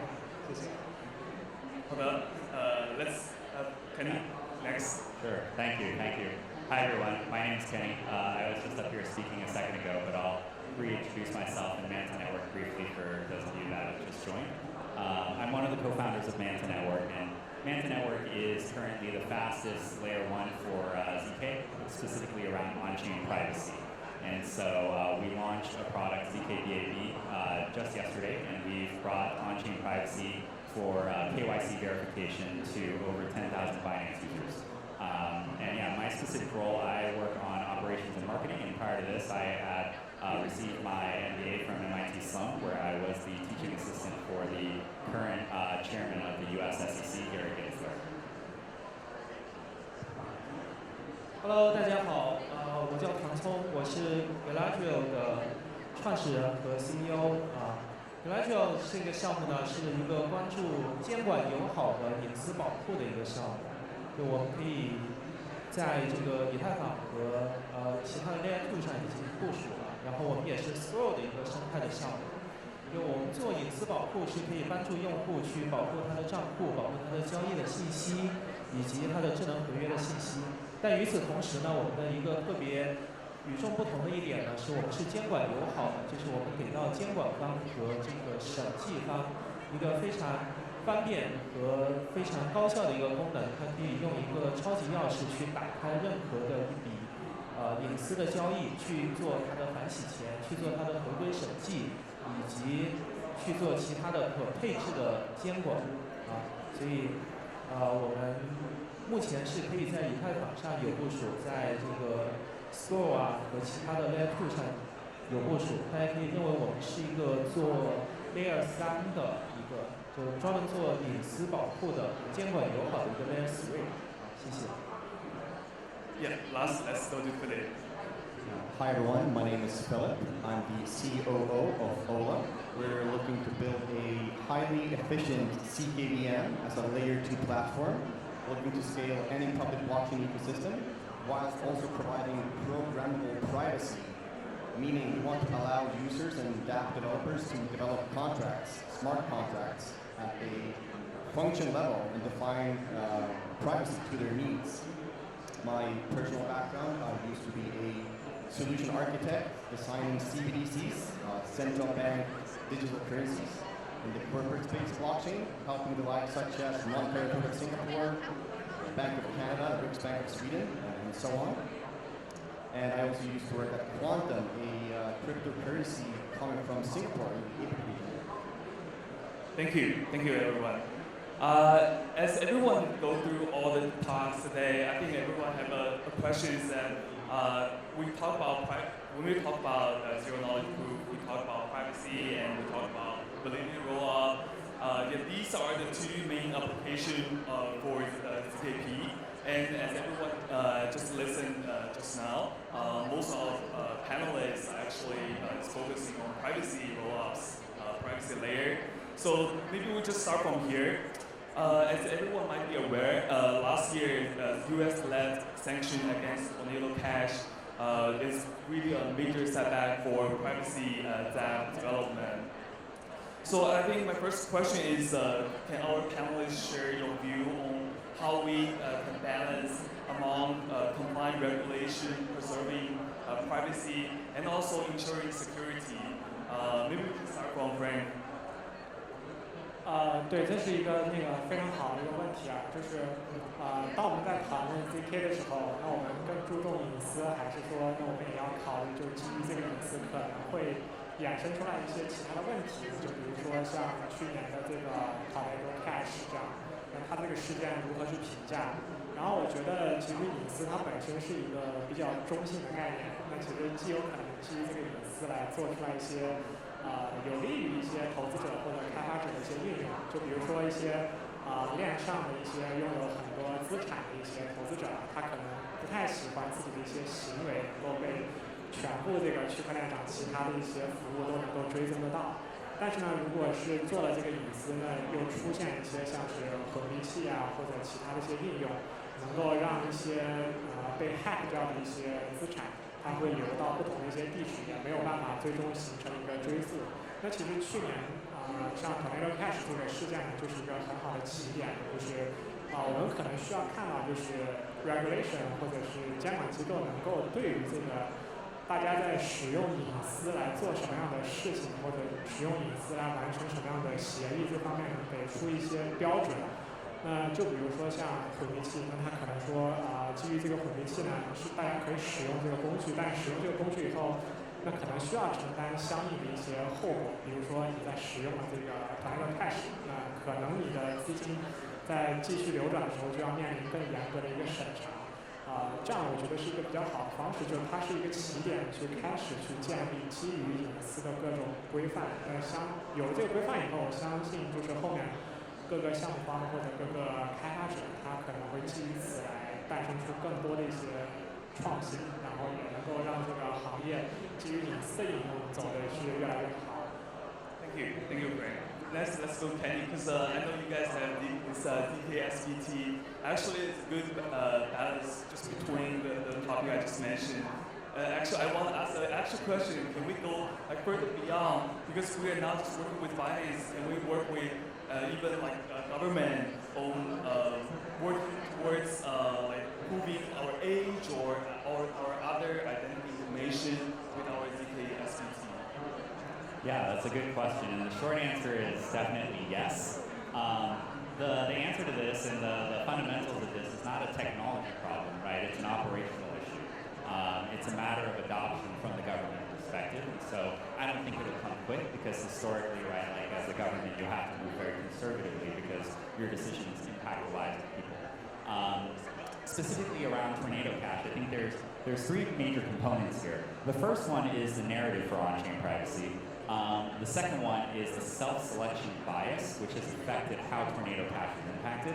And the third one is specifically around the ZK-SBTs and how privacy and compliance can really work together. And so the first one on the narrative, right? Like if you think about Bitcoin, when Bitcoin first started in around 2008, you've got people who say, oh, you use Bitcoin, you're using it for gambling and drugs and all this bad stuff, right? Fast forward to 2023, now we have institutional funds, now we have businesses, enterprises dabbling in Bitcoin on the balance sheet or trading, right? And so it's become a legitimate digital instrument, and it's really more from something that no one really took seriously. I think on-chain privacy has that same sort of narrative issue right now, where it's in such a nascent stage that people say, oh, if you're using on-chain privacy, you must be doing something bad. But that's absolutely not the case. That gets into point number 2, which is the self-selection bias. With Tornado Cache, I don't know, how many of you guys actually used Tornado Cache before? It's okay, you're not in the States, you can raise your hand. Okay, I saw one hand. All right, cool. So for everyone else who doesn't know how Tornado Cache works, when you generate a private transaction on Tornado Cache, send it to someone else, and then they unshield it and get the asset back, that costs you in gas fees like $100 to $200. Right? If every time you have to make a private transaction, it costs you $100 to $200, would you use that tool? No, because not only do you have to take extra steps to enable privacy, but also you're going to be draining your bank account very quickly. And so that creates a self-selection bias because the normal, average, everyday user no longer wants to use privacy because it's extremely expensive. So who ends up using the privacy tools? The people who really want it for a reason that they pay $100, $200. Right? And so there's that selection bias that kind of tends towards driving that narrative that it's only used for bad actors. But if we can remove those barriers, those financial barriers, for example, then I think that we have a much broader use case that can bring in, for example, on-chain payroll systems that deeply suffer from a lack of privacy. And so over at Manta Network, right, a private transaction by comparison costs a fraction of a penny. And so that's the kind of enablement that we want to do for the privacy world. And the third thing is specifically around the ZK-SBTs and ZK-BABs. For those that weren't here earlier, right, the BAB, Binance Account Bound Token, it's an SBT that's issued by Binance for people who have successfully KYC verified on Binance. So by having it on your wallet address, you can prove that you KYC. Unfortunately, it's fully public, and so what we've done is we've created a ZK version of that, which allows you to verify KYC on Binance on-chain without revealing any of your wallet information, your NFTs, your crypto assets, your transaction history, etc. And so what we're really demonstrating there is that privacy and compliance can really go hand in hand. And I think that's the exact narrative that we definitely need to take as an industry while reducing those financial barriers to push out to people and show that it's for more than just illicit actions. Thank you, Kenny. Next, let's go to Tom, because I think this question is spot on for your protocol, as you guys are trying to build a regulatory-friendly privacy app. Please. 对，我觉得这个问题很好，就是我们要在这个监管和这个隐私保护之间找一个平衡，对吧？那我觉得不仅仅是咱们 Web3 的从业者在找这个平衡，那政府啊、监管机构啊，应该也是在找这个平衡。那从昨天的大会的这个主题演讲里面，我们的财政司的陈司长也提到说，我们要稳慎推进和解决痛点。那我们看到，政府已经在非常开放的心态在拥抱我们 Web3 的这个生态。那么我们 Web3 的从业人员应该也要用更开放的心态去拥抱监管，我们要做监管的朋友。所以说到这里，我觉得 Galadriel 的确是一个非常好的一个方案，因为我们能够给到监管方一个非常方便的一个我们说的叫 global key 一个超级的钥匙，它可以去在交易双方没有感知的情况下去打开任何一笔交易去做审计。但是呢，其实它也不妨碍我们的普通的这个做交易或者是在转账的这些用户的平时的使用，因为它的这个监管是穿透式监管，是用户无感知的。就像刚才这位嘉宾他提到的这个on-chain payroll 的问题，就是在链上发工资这个问题，其实它就是一个非常好的一个做隐私转账、隐私支付的一个例子。我们可以通过保护这个交易的金额以及用户的账户的余额，去把这个在链上发工资的这件事情做得很好，使得这个同一个公司的员工可能就不会看到其他员工的工资以及很多的这样的安全的问题。但是对于合规来说的话，可能的确是我们需要给监管者一把钥匙，让他在必要的时候就可以去穿透、去看穿每笔交易，他可以去做反洗钱，可以去做一些我们说的叫可配置的一些监管。对。Okay, thank you. 谢谢。Lastly, let's go to Philip. Thanks. Such a loaded question and a lot to unravel here. I agree with a lot of the points that have been previously mentioned.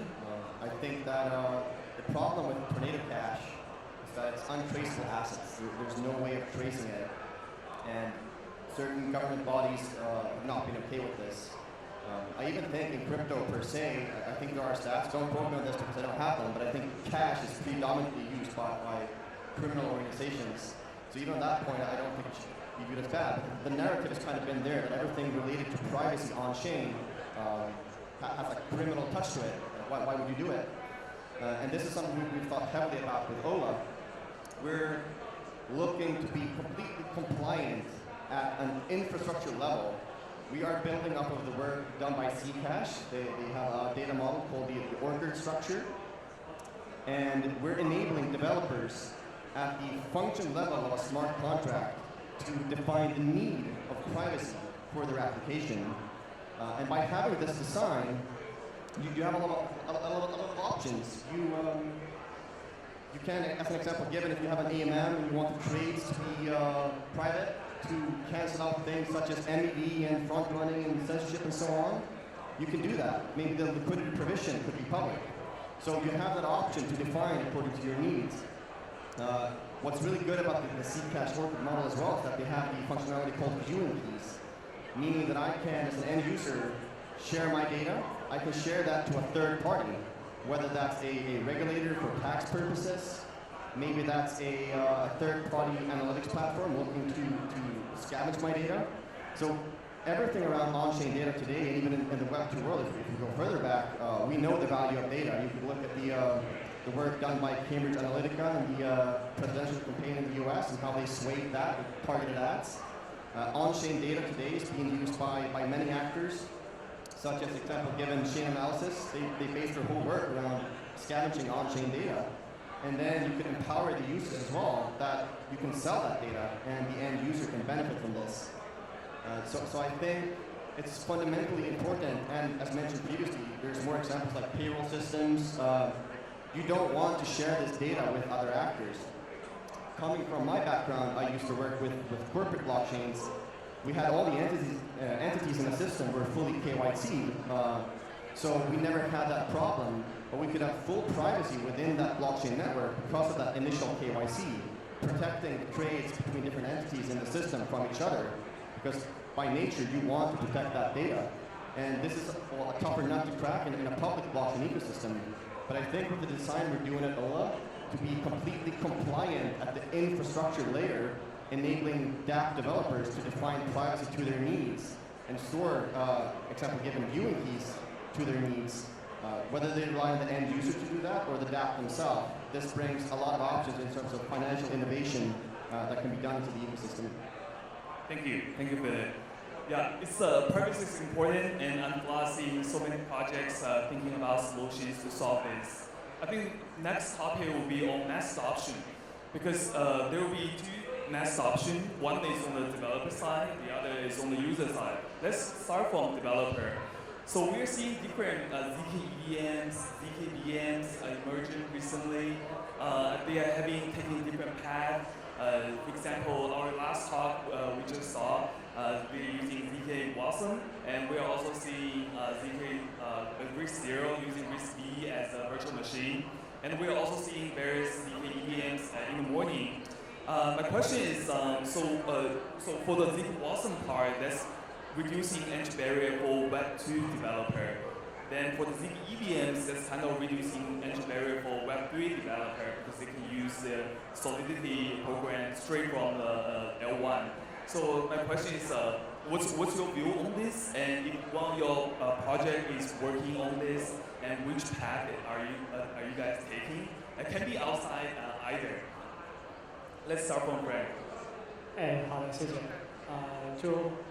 回答这个问题呢，我其实想去先介绍一下，就是我以前也做过一些这个基于这个 EVM 的一些创新，就是可能在2017年、18年的时候呢，很多创业者或者很多开发者，他会觉得 EVM 会存在这样的问题或者那样的问题，会做一个新的一个虚拟机，有的时候是 Wanxiang，有的时候还有一些其他的一些虚拟机。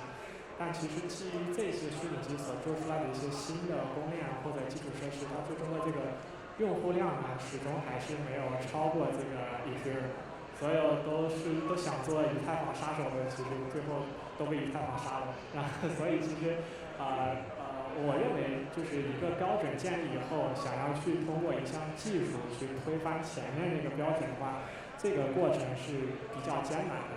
那就话说回来，就基于现在的这个 ZK EVM 或者 ZK VM 或者 ZK Wanxiang，那虽然我对于其实他们三者的技术细节确实没有那么理解，但是就我基于以前的一些开发经验来看，我觉得 ZK Wanxiang 可能是一个更加 general 的一个开发的一个范式，然后所有其他的都可以基于 ZK Wanxiang 去做一些调整，或者是说它可以有一个特殊的版本去完成这件事情。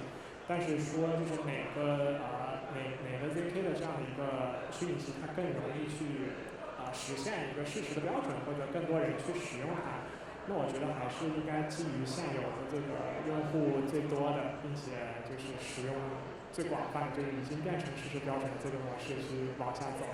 那我个人是这个观点，当然就是这个是短期啊，但是从长期来看，其实我们 Chainlink 呢，就是在这个开发者方面是做了很多的探索，看到了很多的项目，所以我们认为未来这个就不会再区分这个 Web2 和 Web3 的这个开发者，大家可能都是这个开发者，逐渐这个 Web3 就会成为这个开发的一个部分，所以长期来看呢，我觉得会有一个更加general 的一个方式去出现，但短期我觉得可能还是基于 EVM 的这个模式会走得更好一点。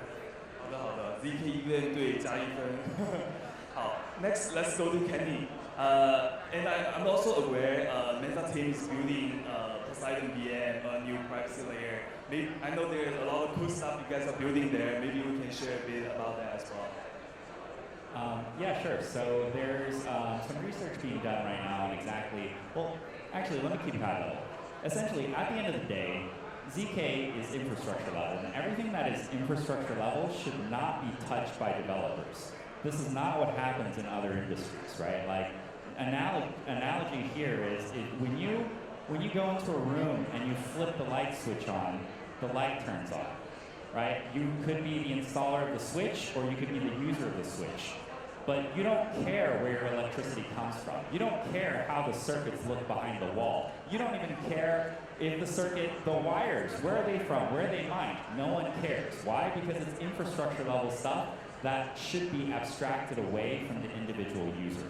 And I think when it comes to development on the L1 side, on the ZK side, even L2s, right? Like, you need to be able to abstract away that complexity to the users, to the developers. How do you do that? You have to build from a product side, or a product-minded side. And so this goes back to, some of the things that we're working on. On the EVM compatibility side, there's a lot of research being done here about how do you abstract away all the complexity of the ZK circuits and build in APIs, SDKs that other developers can leverage directly through their smart contracts, such that 2-3 lines of code allows them to turn an NFT marketplace into a private NFT marketplace. And then on the Manta network side, specifically with proof keys, how do you abstract away all that complexity from the user experience side, whereby if I jump on an application, I don't even need to connect my wallet, and I can prove and verify my private identity. Right? These are some of the things that we're working on, and we encourage everyone to think about as they're building products, because you're not building products for developers, you're building products for users. And right now, we're trying to expand that user base. Thank you. Next, let's go to Tom. I think for your protocol, it's more from a developer side of view. Which one do you like better? 对，可能是 ZK-EVM 会加一分吧，因为就目前来看，就是从 Web3 的这个开发者的角度来看，肯定会选择一个原生的，对这个以太坊的这个各种开发工具和这个开发程序、应用程序支持的更好的一种 ZK 的路线。然后本来以太坊的生态就是可能是最大的一个技术的生态，开发者的社区，所以如果能够很好的把这些生态跟社区引入到 ZK 里来，可能对 ZK 的一个大规模的采用也是一个很好的助力。对，所以我个人比较支持 ZK-EVM。谢谢。好的 ，ZK-EVM 又在。Okay, lastly, let's go to Philip. I think Kenny is reading my mind. I was about to rant about abstraction and how that is important, but I'm not going to do it now. But that's something that we really think is important for the UI, UX experience. As you mentioned, this is about infrastructure, and the users and the dApp developers should not need to do this. Going back to the original question for catering to Web3 or Web2 and so on, I guess Ola is primarily catering to Web3, but I want to say both. What we're doing is we're building a modular solution, a modular tech stack that enables for both, right? We're using something known as LLVM-IR, stands for intermediary representation, that's being compiled into what's known as OLA assembly into OLA bytecode. So we're running something known as RISC, Reduced Instruction Set Computer. And I'm not going to deep dive into this either. But the beauty here is, first of all, we have OLA lang. It's a Rust-like, Solidity-like language. But we're not looking to reinvent the wheel. We want to support whatever's the go-to language for developers. For Ethereum, that would be Solidity, which we support. And we support all the tooling as well through interfaces. So we don't have to onboard new developers into the OLA ecosystem. They can reuse their existing tooling, such as the wallet ecosystem, their Ganache, their Hardhat. All of the things that they're familiar with today and want to reuse, they can do that. And the beauty with OLA and our modular stack is that through the back end, using LLVM, we can support any language, which leads back to the Web 2 question. That could be Kotlin, that could be C, C++, Haskell, and so on. Everything that's supported by LLVM could be supported by OLA. And the same thing goes for any other Web3 chain for that matter. It could be Aptos if we support Move. We need to make some additions on the back end. But the premise here of our whole solution is to have a very modular tech stack and being able to support all the use cases that's needed out there. Great, thank you. As we talk about developer mass adoption, next I will switch to user side mass adoption. So what kind of, as we're talking about privacy all afternoon, what kind of private app do you think will become the next killer app in any of those ecosystems? Let's start from Frank. 我认为就是现在可能最先能够实现 mass adoption 的，可能还是需要先能解决目前业界所遇到的一些问题。然后我目前能看到有一些问题，就比如说一些项目方呀，或者一些这个很大的项目，它它其实都没法避免就是这个像是礼物攻击这样的问题，就让很多其实可以把这个资产或者结算放在区块链之上的一些项目呢，它没有办法这样去做。如果它去把一些收益跟这结算放在链上，它也没有办法控制到底哪个用户是真实的，哪个用户是虚假的，那其实就没有办法将这个项目去推进过去。那如果是基于这个去想到一个解决方案呢，我觉得最开始可能我们可以基于就是如何去帮助各个这个开发者或者项目方去解决这个女巫攻击的这个问题，然后呢能够让他们以一个ZK 的方式把用户在 就是在 Web2 里面的一些数据或者一些验证，以一种隐私的方式去放到这个链上面去。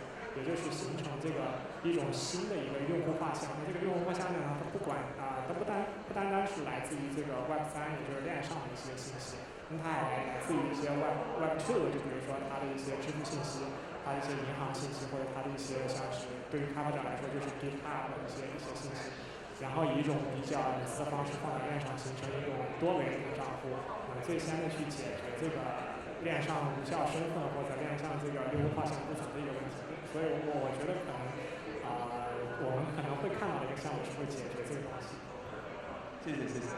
Next, let's do Kenny. Before you answer, I'm going to steal one of your example because I think last year at East SF, your team created a ZK poker. I think within 2 or 3 days. I really liked it because whenever I'm a heavy poker player, whenever I play, when I need to play online, I never trust the game because all the probabilities are always great. So I think this is a perfect use case for ZK here because I know the circuit has been built, everything can be executed rigorously. So I'm going to steal this one. Maybe you can give me some more example you guys are working on. Yeah, sure. So, just to kind of highlight that example, one point that I want to bring up, thank you for mentioning it. So ZK Poker is a prime example of an application use case that is not a copycat of a Web 2 example, but actually a superior version of the Web 2 example. But I won't go into detail, you already described why. Another use case that I really see in this space that I'm personally excited about, obviously, is around identity. That's why we're working on ZK SPTs and ZK DABs. But something that I think we can all relate to is when we go to a restaurant, right, and we're going as a group of people, and then at the end of the day, after we are finished with our meals, we want to split the bill. What application do you use? Right, in the West, we use Venmo. Over here, we can use all sorts of other applications, whether it's WeChat Pay, Alipay, whatever it may be. But no one ever does MetaMask. No one ever pays in crypto. I have stablecoin in my mobile wallet, and I ask people to pay me in stablecoin. They're like, no, can you just give me your Venmo? Why? Because privacy, honestly. Because people don't want to send you money because then you can go back and look at their wallet address and see everything else that they have. Right? People are very sensitive about that. And so my shitty NFTs, you will see it. Oh my God, yeah, I am so down on NFTs. I don't know how people make money with those things.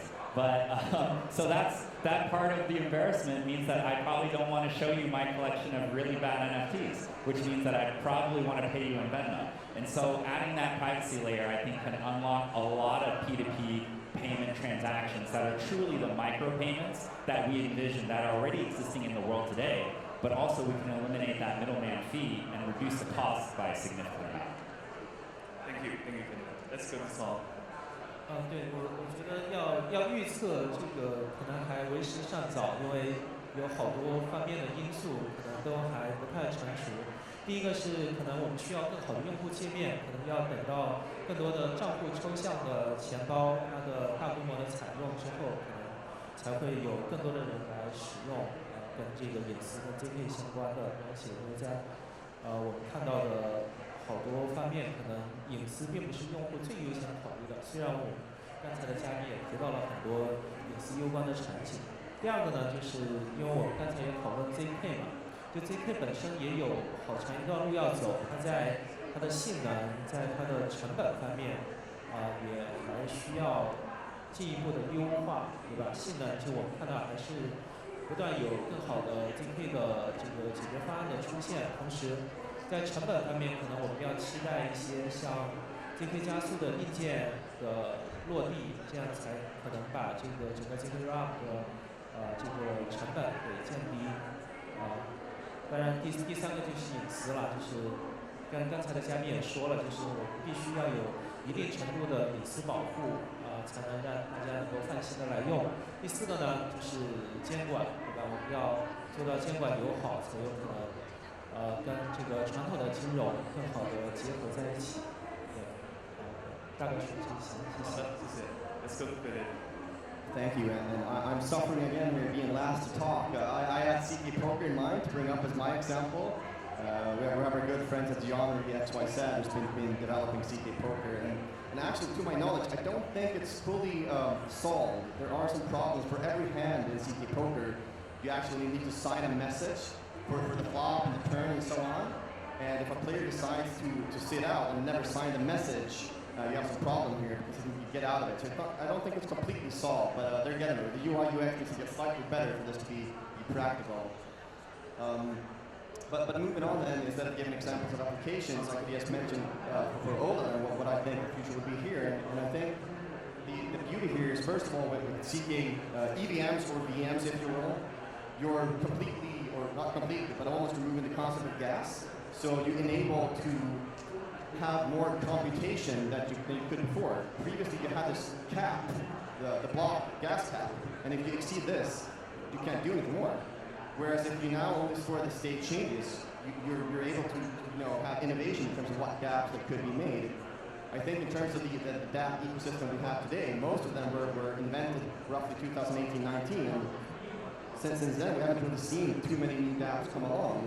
But now that we remove this factor, I think we can see a lot more dApps being made, because we can take computation off-chain.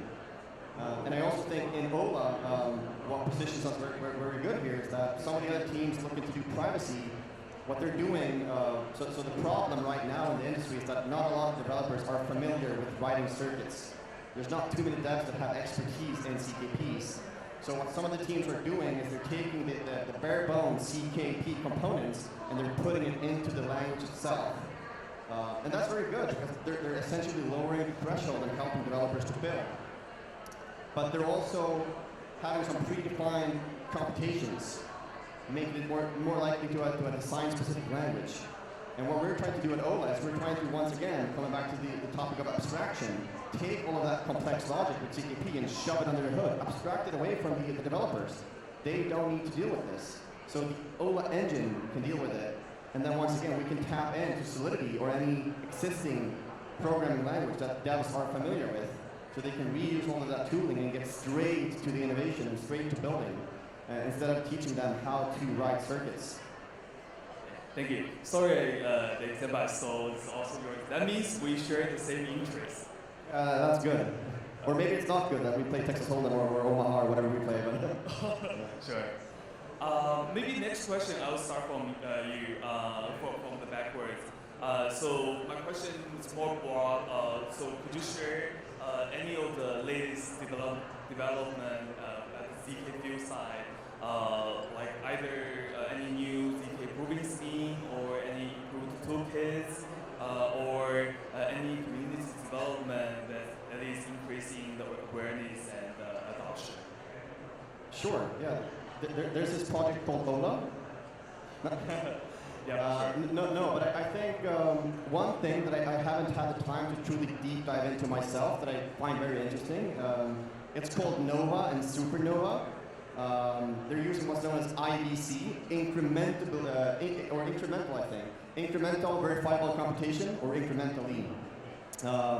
And basically, instead of just having this big chunk, this big rectangular array of data, keeping each state of the virtual machine and verifying that, they loop around this. It's like a loop statement. And by doing this, folding, they call it folding. By doing this, they can make it a lot more efficient. Of course, there are trade-offs in the space in terms of your design. But I think Nova and Supernova, and there are some research papers on this, and there's been a lot of discussion over the past week, and I think it's very interesting, and I'm looking forward to dive deeper into it. For sure. Next, let's go this one. 我觉得可以关注一些学术界上的一些进展，就特别是我刚才也提到，就 ZK 在它的性能方面的可能有一些研究，像在2022年的亚洲密码年会，就Asian Crypto 的2022上面有一篇文章叫 Flash Proofs， 它就是提出了一个新型的零知识证明的一个方案，特别是在做范围证明，它能够在不需要可信设置的情况下，去做到很高效的范围证明，它的 gas 的消耗也是相对非常的少的。对，所以我觉得大家可以关注一下最近的一些学术上的文章，然后我觉得在咱们这个开发者社区可能对这些文章的实现也都是非常快的，可以尽快的吸收这些研究成果。谢谢。Let's share your view. Yeah, keep my answer short. I think we're running a little bit out of time. But so I think like apart from going down the vertical on the innovation side, specifically on ZK, I think we can also kind of cross a horizontal path and think about how it's being applied with other ideas, how it's being applied with other use cases. And going back to like the ZK poker example, the way that we actually made it work in ETHSF was that we did a combination of zero-knowledge proofs with homomorphic encryption. And so it's two different families, right? Like using encryption as well for the privacy, or not the privacy, I guess you can call it privacy, of the shuffle. And then the ZK proof itself is the verification that that shuffle was done the way it was done. So I just want to clarify, right? Like when you're using ZK and homomorphic encryption, the actual quote-unquote privacy of the shuffle is done through the homomorphic encryption side, and the verification that that shuffle was done correctly was using the ZK. Thank you. Great. 我会主要关注两个方面吧，一个就是现在能够已经落地的，并且能够使用一些产品。这个其实 Chainlink 它其实也有一个ZK 的一个产品叫 Deco， 它呢其实可以把一些基于 TLS 的一些session， 通过一些 ZK 的方式，就把它通过就是以不显示具体信息的方式呢，能够把这个信息在链上做一个验证。那其实通过这个产品呢，就可以实现刚才所提到的，就是能够把一些 Web2 的一些这个身份信息，包括它的一些行为数据去写到链上去，然后让这个用户的身份它会更加的饱满，然后也能够希望能够通过一些身份筛选的一些弊端或者是一些其他的一些项目，能够应用这个工具。那另外一个呢，因为我本身是做这个开发者社区呢，所以我也会比较关注一些开发者工具，那就是像是这个在 Go 语言的这个 Go-Nark 这些工具，它是就以前我们可能讨论 ZK 的时候会说很多像是电路呀，就 circuit 这些非常专业的词汇，然后其实坦白讲，我觉得大部分的开发真正的工程人员是不太需要去了解这么具体的一些数学规则，并且了解所有的原理的。他们更需要的就是需要一些能够很容易去帮他去做一些工程实现的这样的一些 SDK 或者是工具，然后才能让他们的一些创新或者一些想法能够释放出来。这个是两个我比较关心并且比较看好的方向。Thank you, Frank. Actually, while we're on this topic, I'll just raise out my last question, a quick one. Is that I also saw a lot of young builders, also students among our audience, and there have always been talks about ZK being movement, it's difficult to learn, and I think Frank really bring this point out. So my last question is for the panelists to share, for these young builders, what's your suggestion for them if they want to learn how to build on top of your project, or even join you guys to contribute to your project? Let's start from Philip. Thanks. Great question. And this is what OLA is all about, making it convenient and easy for developers to get into it. We are actually hosting a hands-on developer workshop here in Hong Kong tomorrow.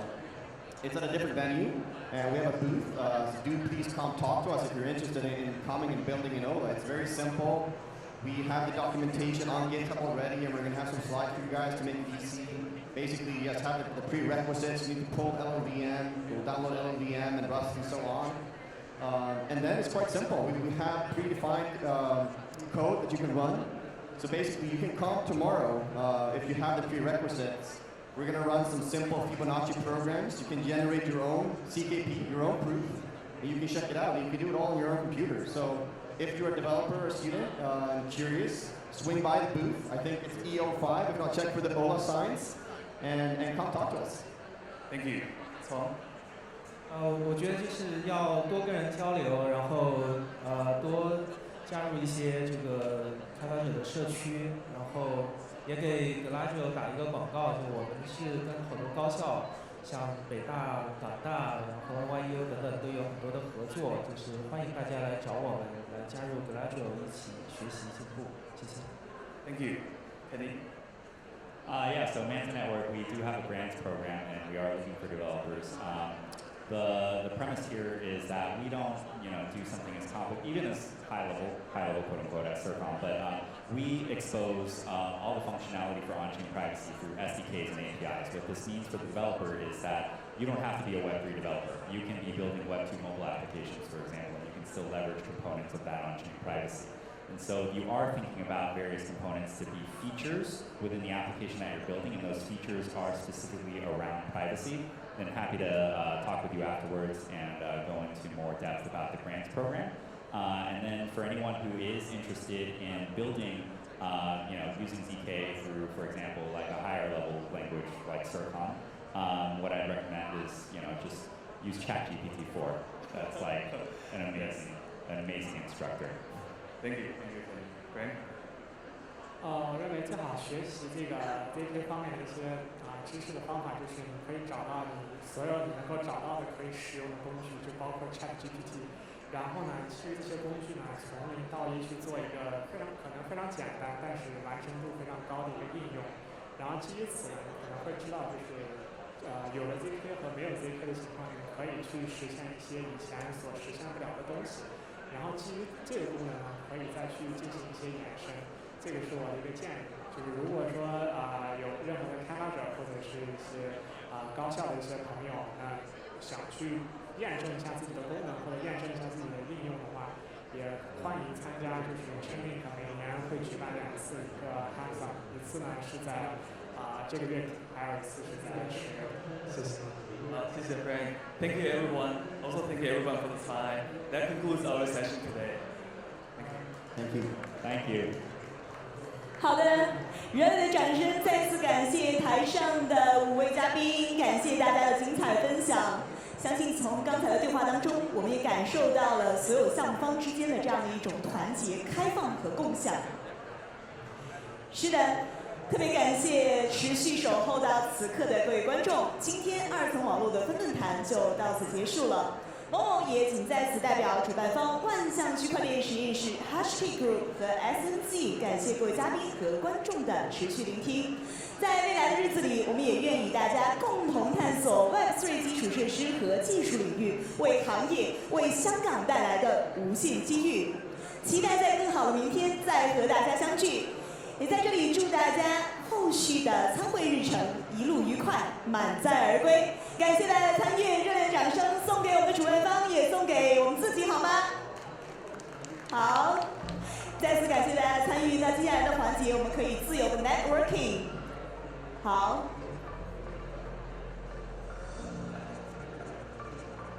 好的，感谢大家的参与。也温馨的提醒大家，我们今天的一些图片也可以通过扫描2维码来获取。也欢迎大家多多把我们的活动分享出去，让大家看到香港 Web3 的崭新途径。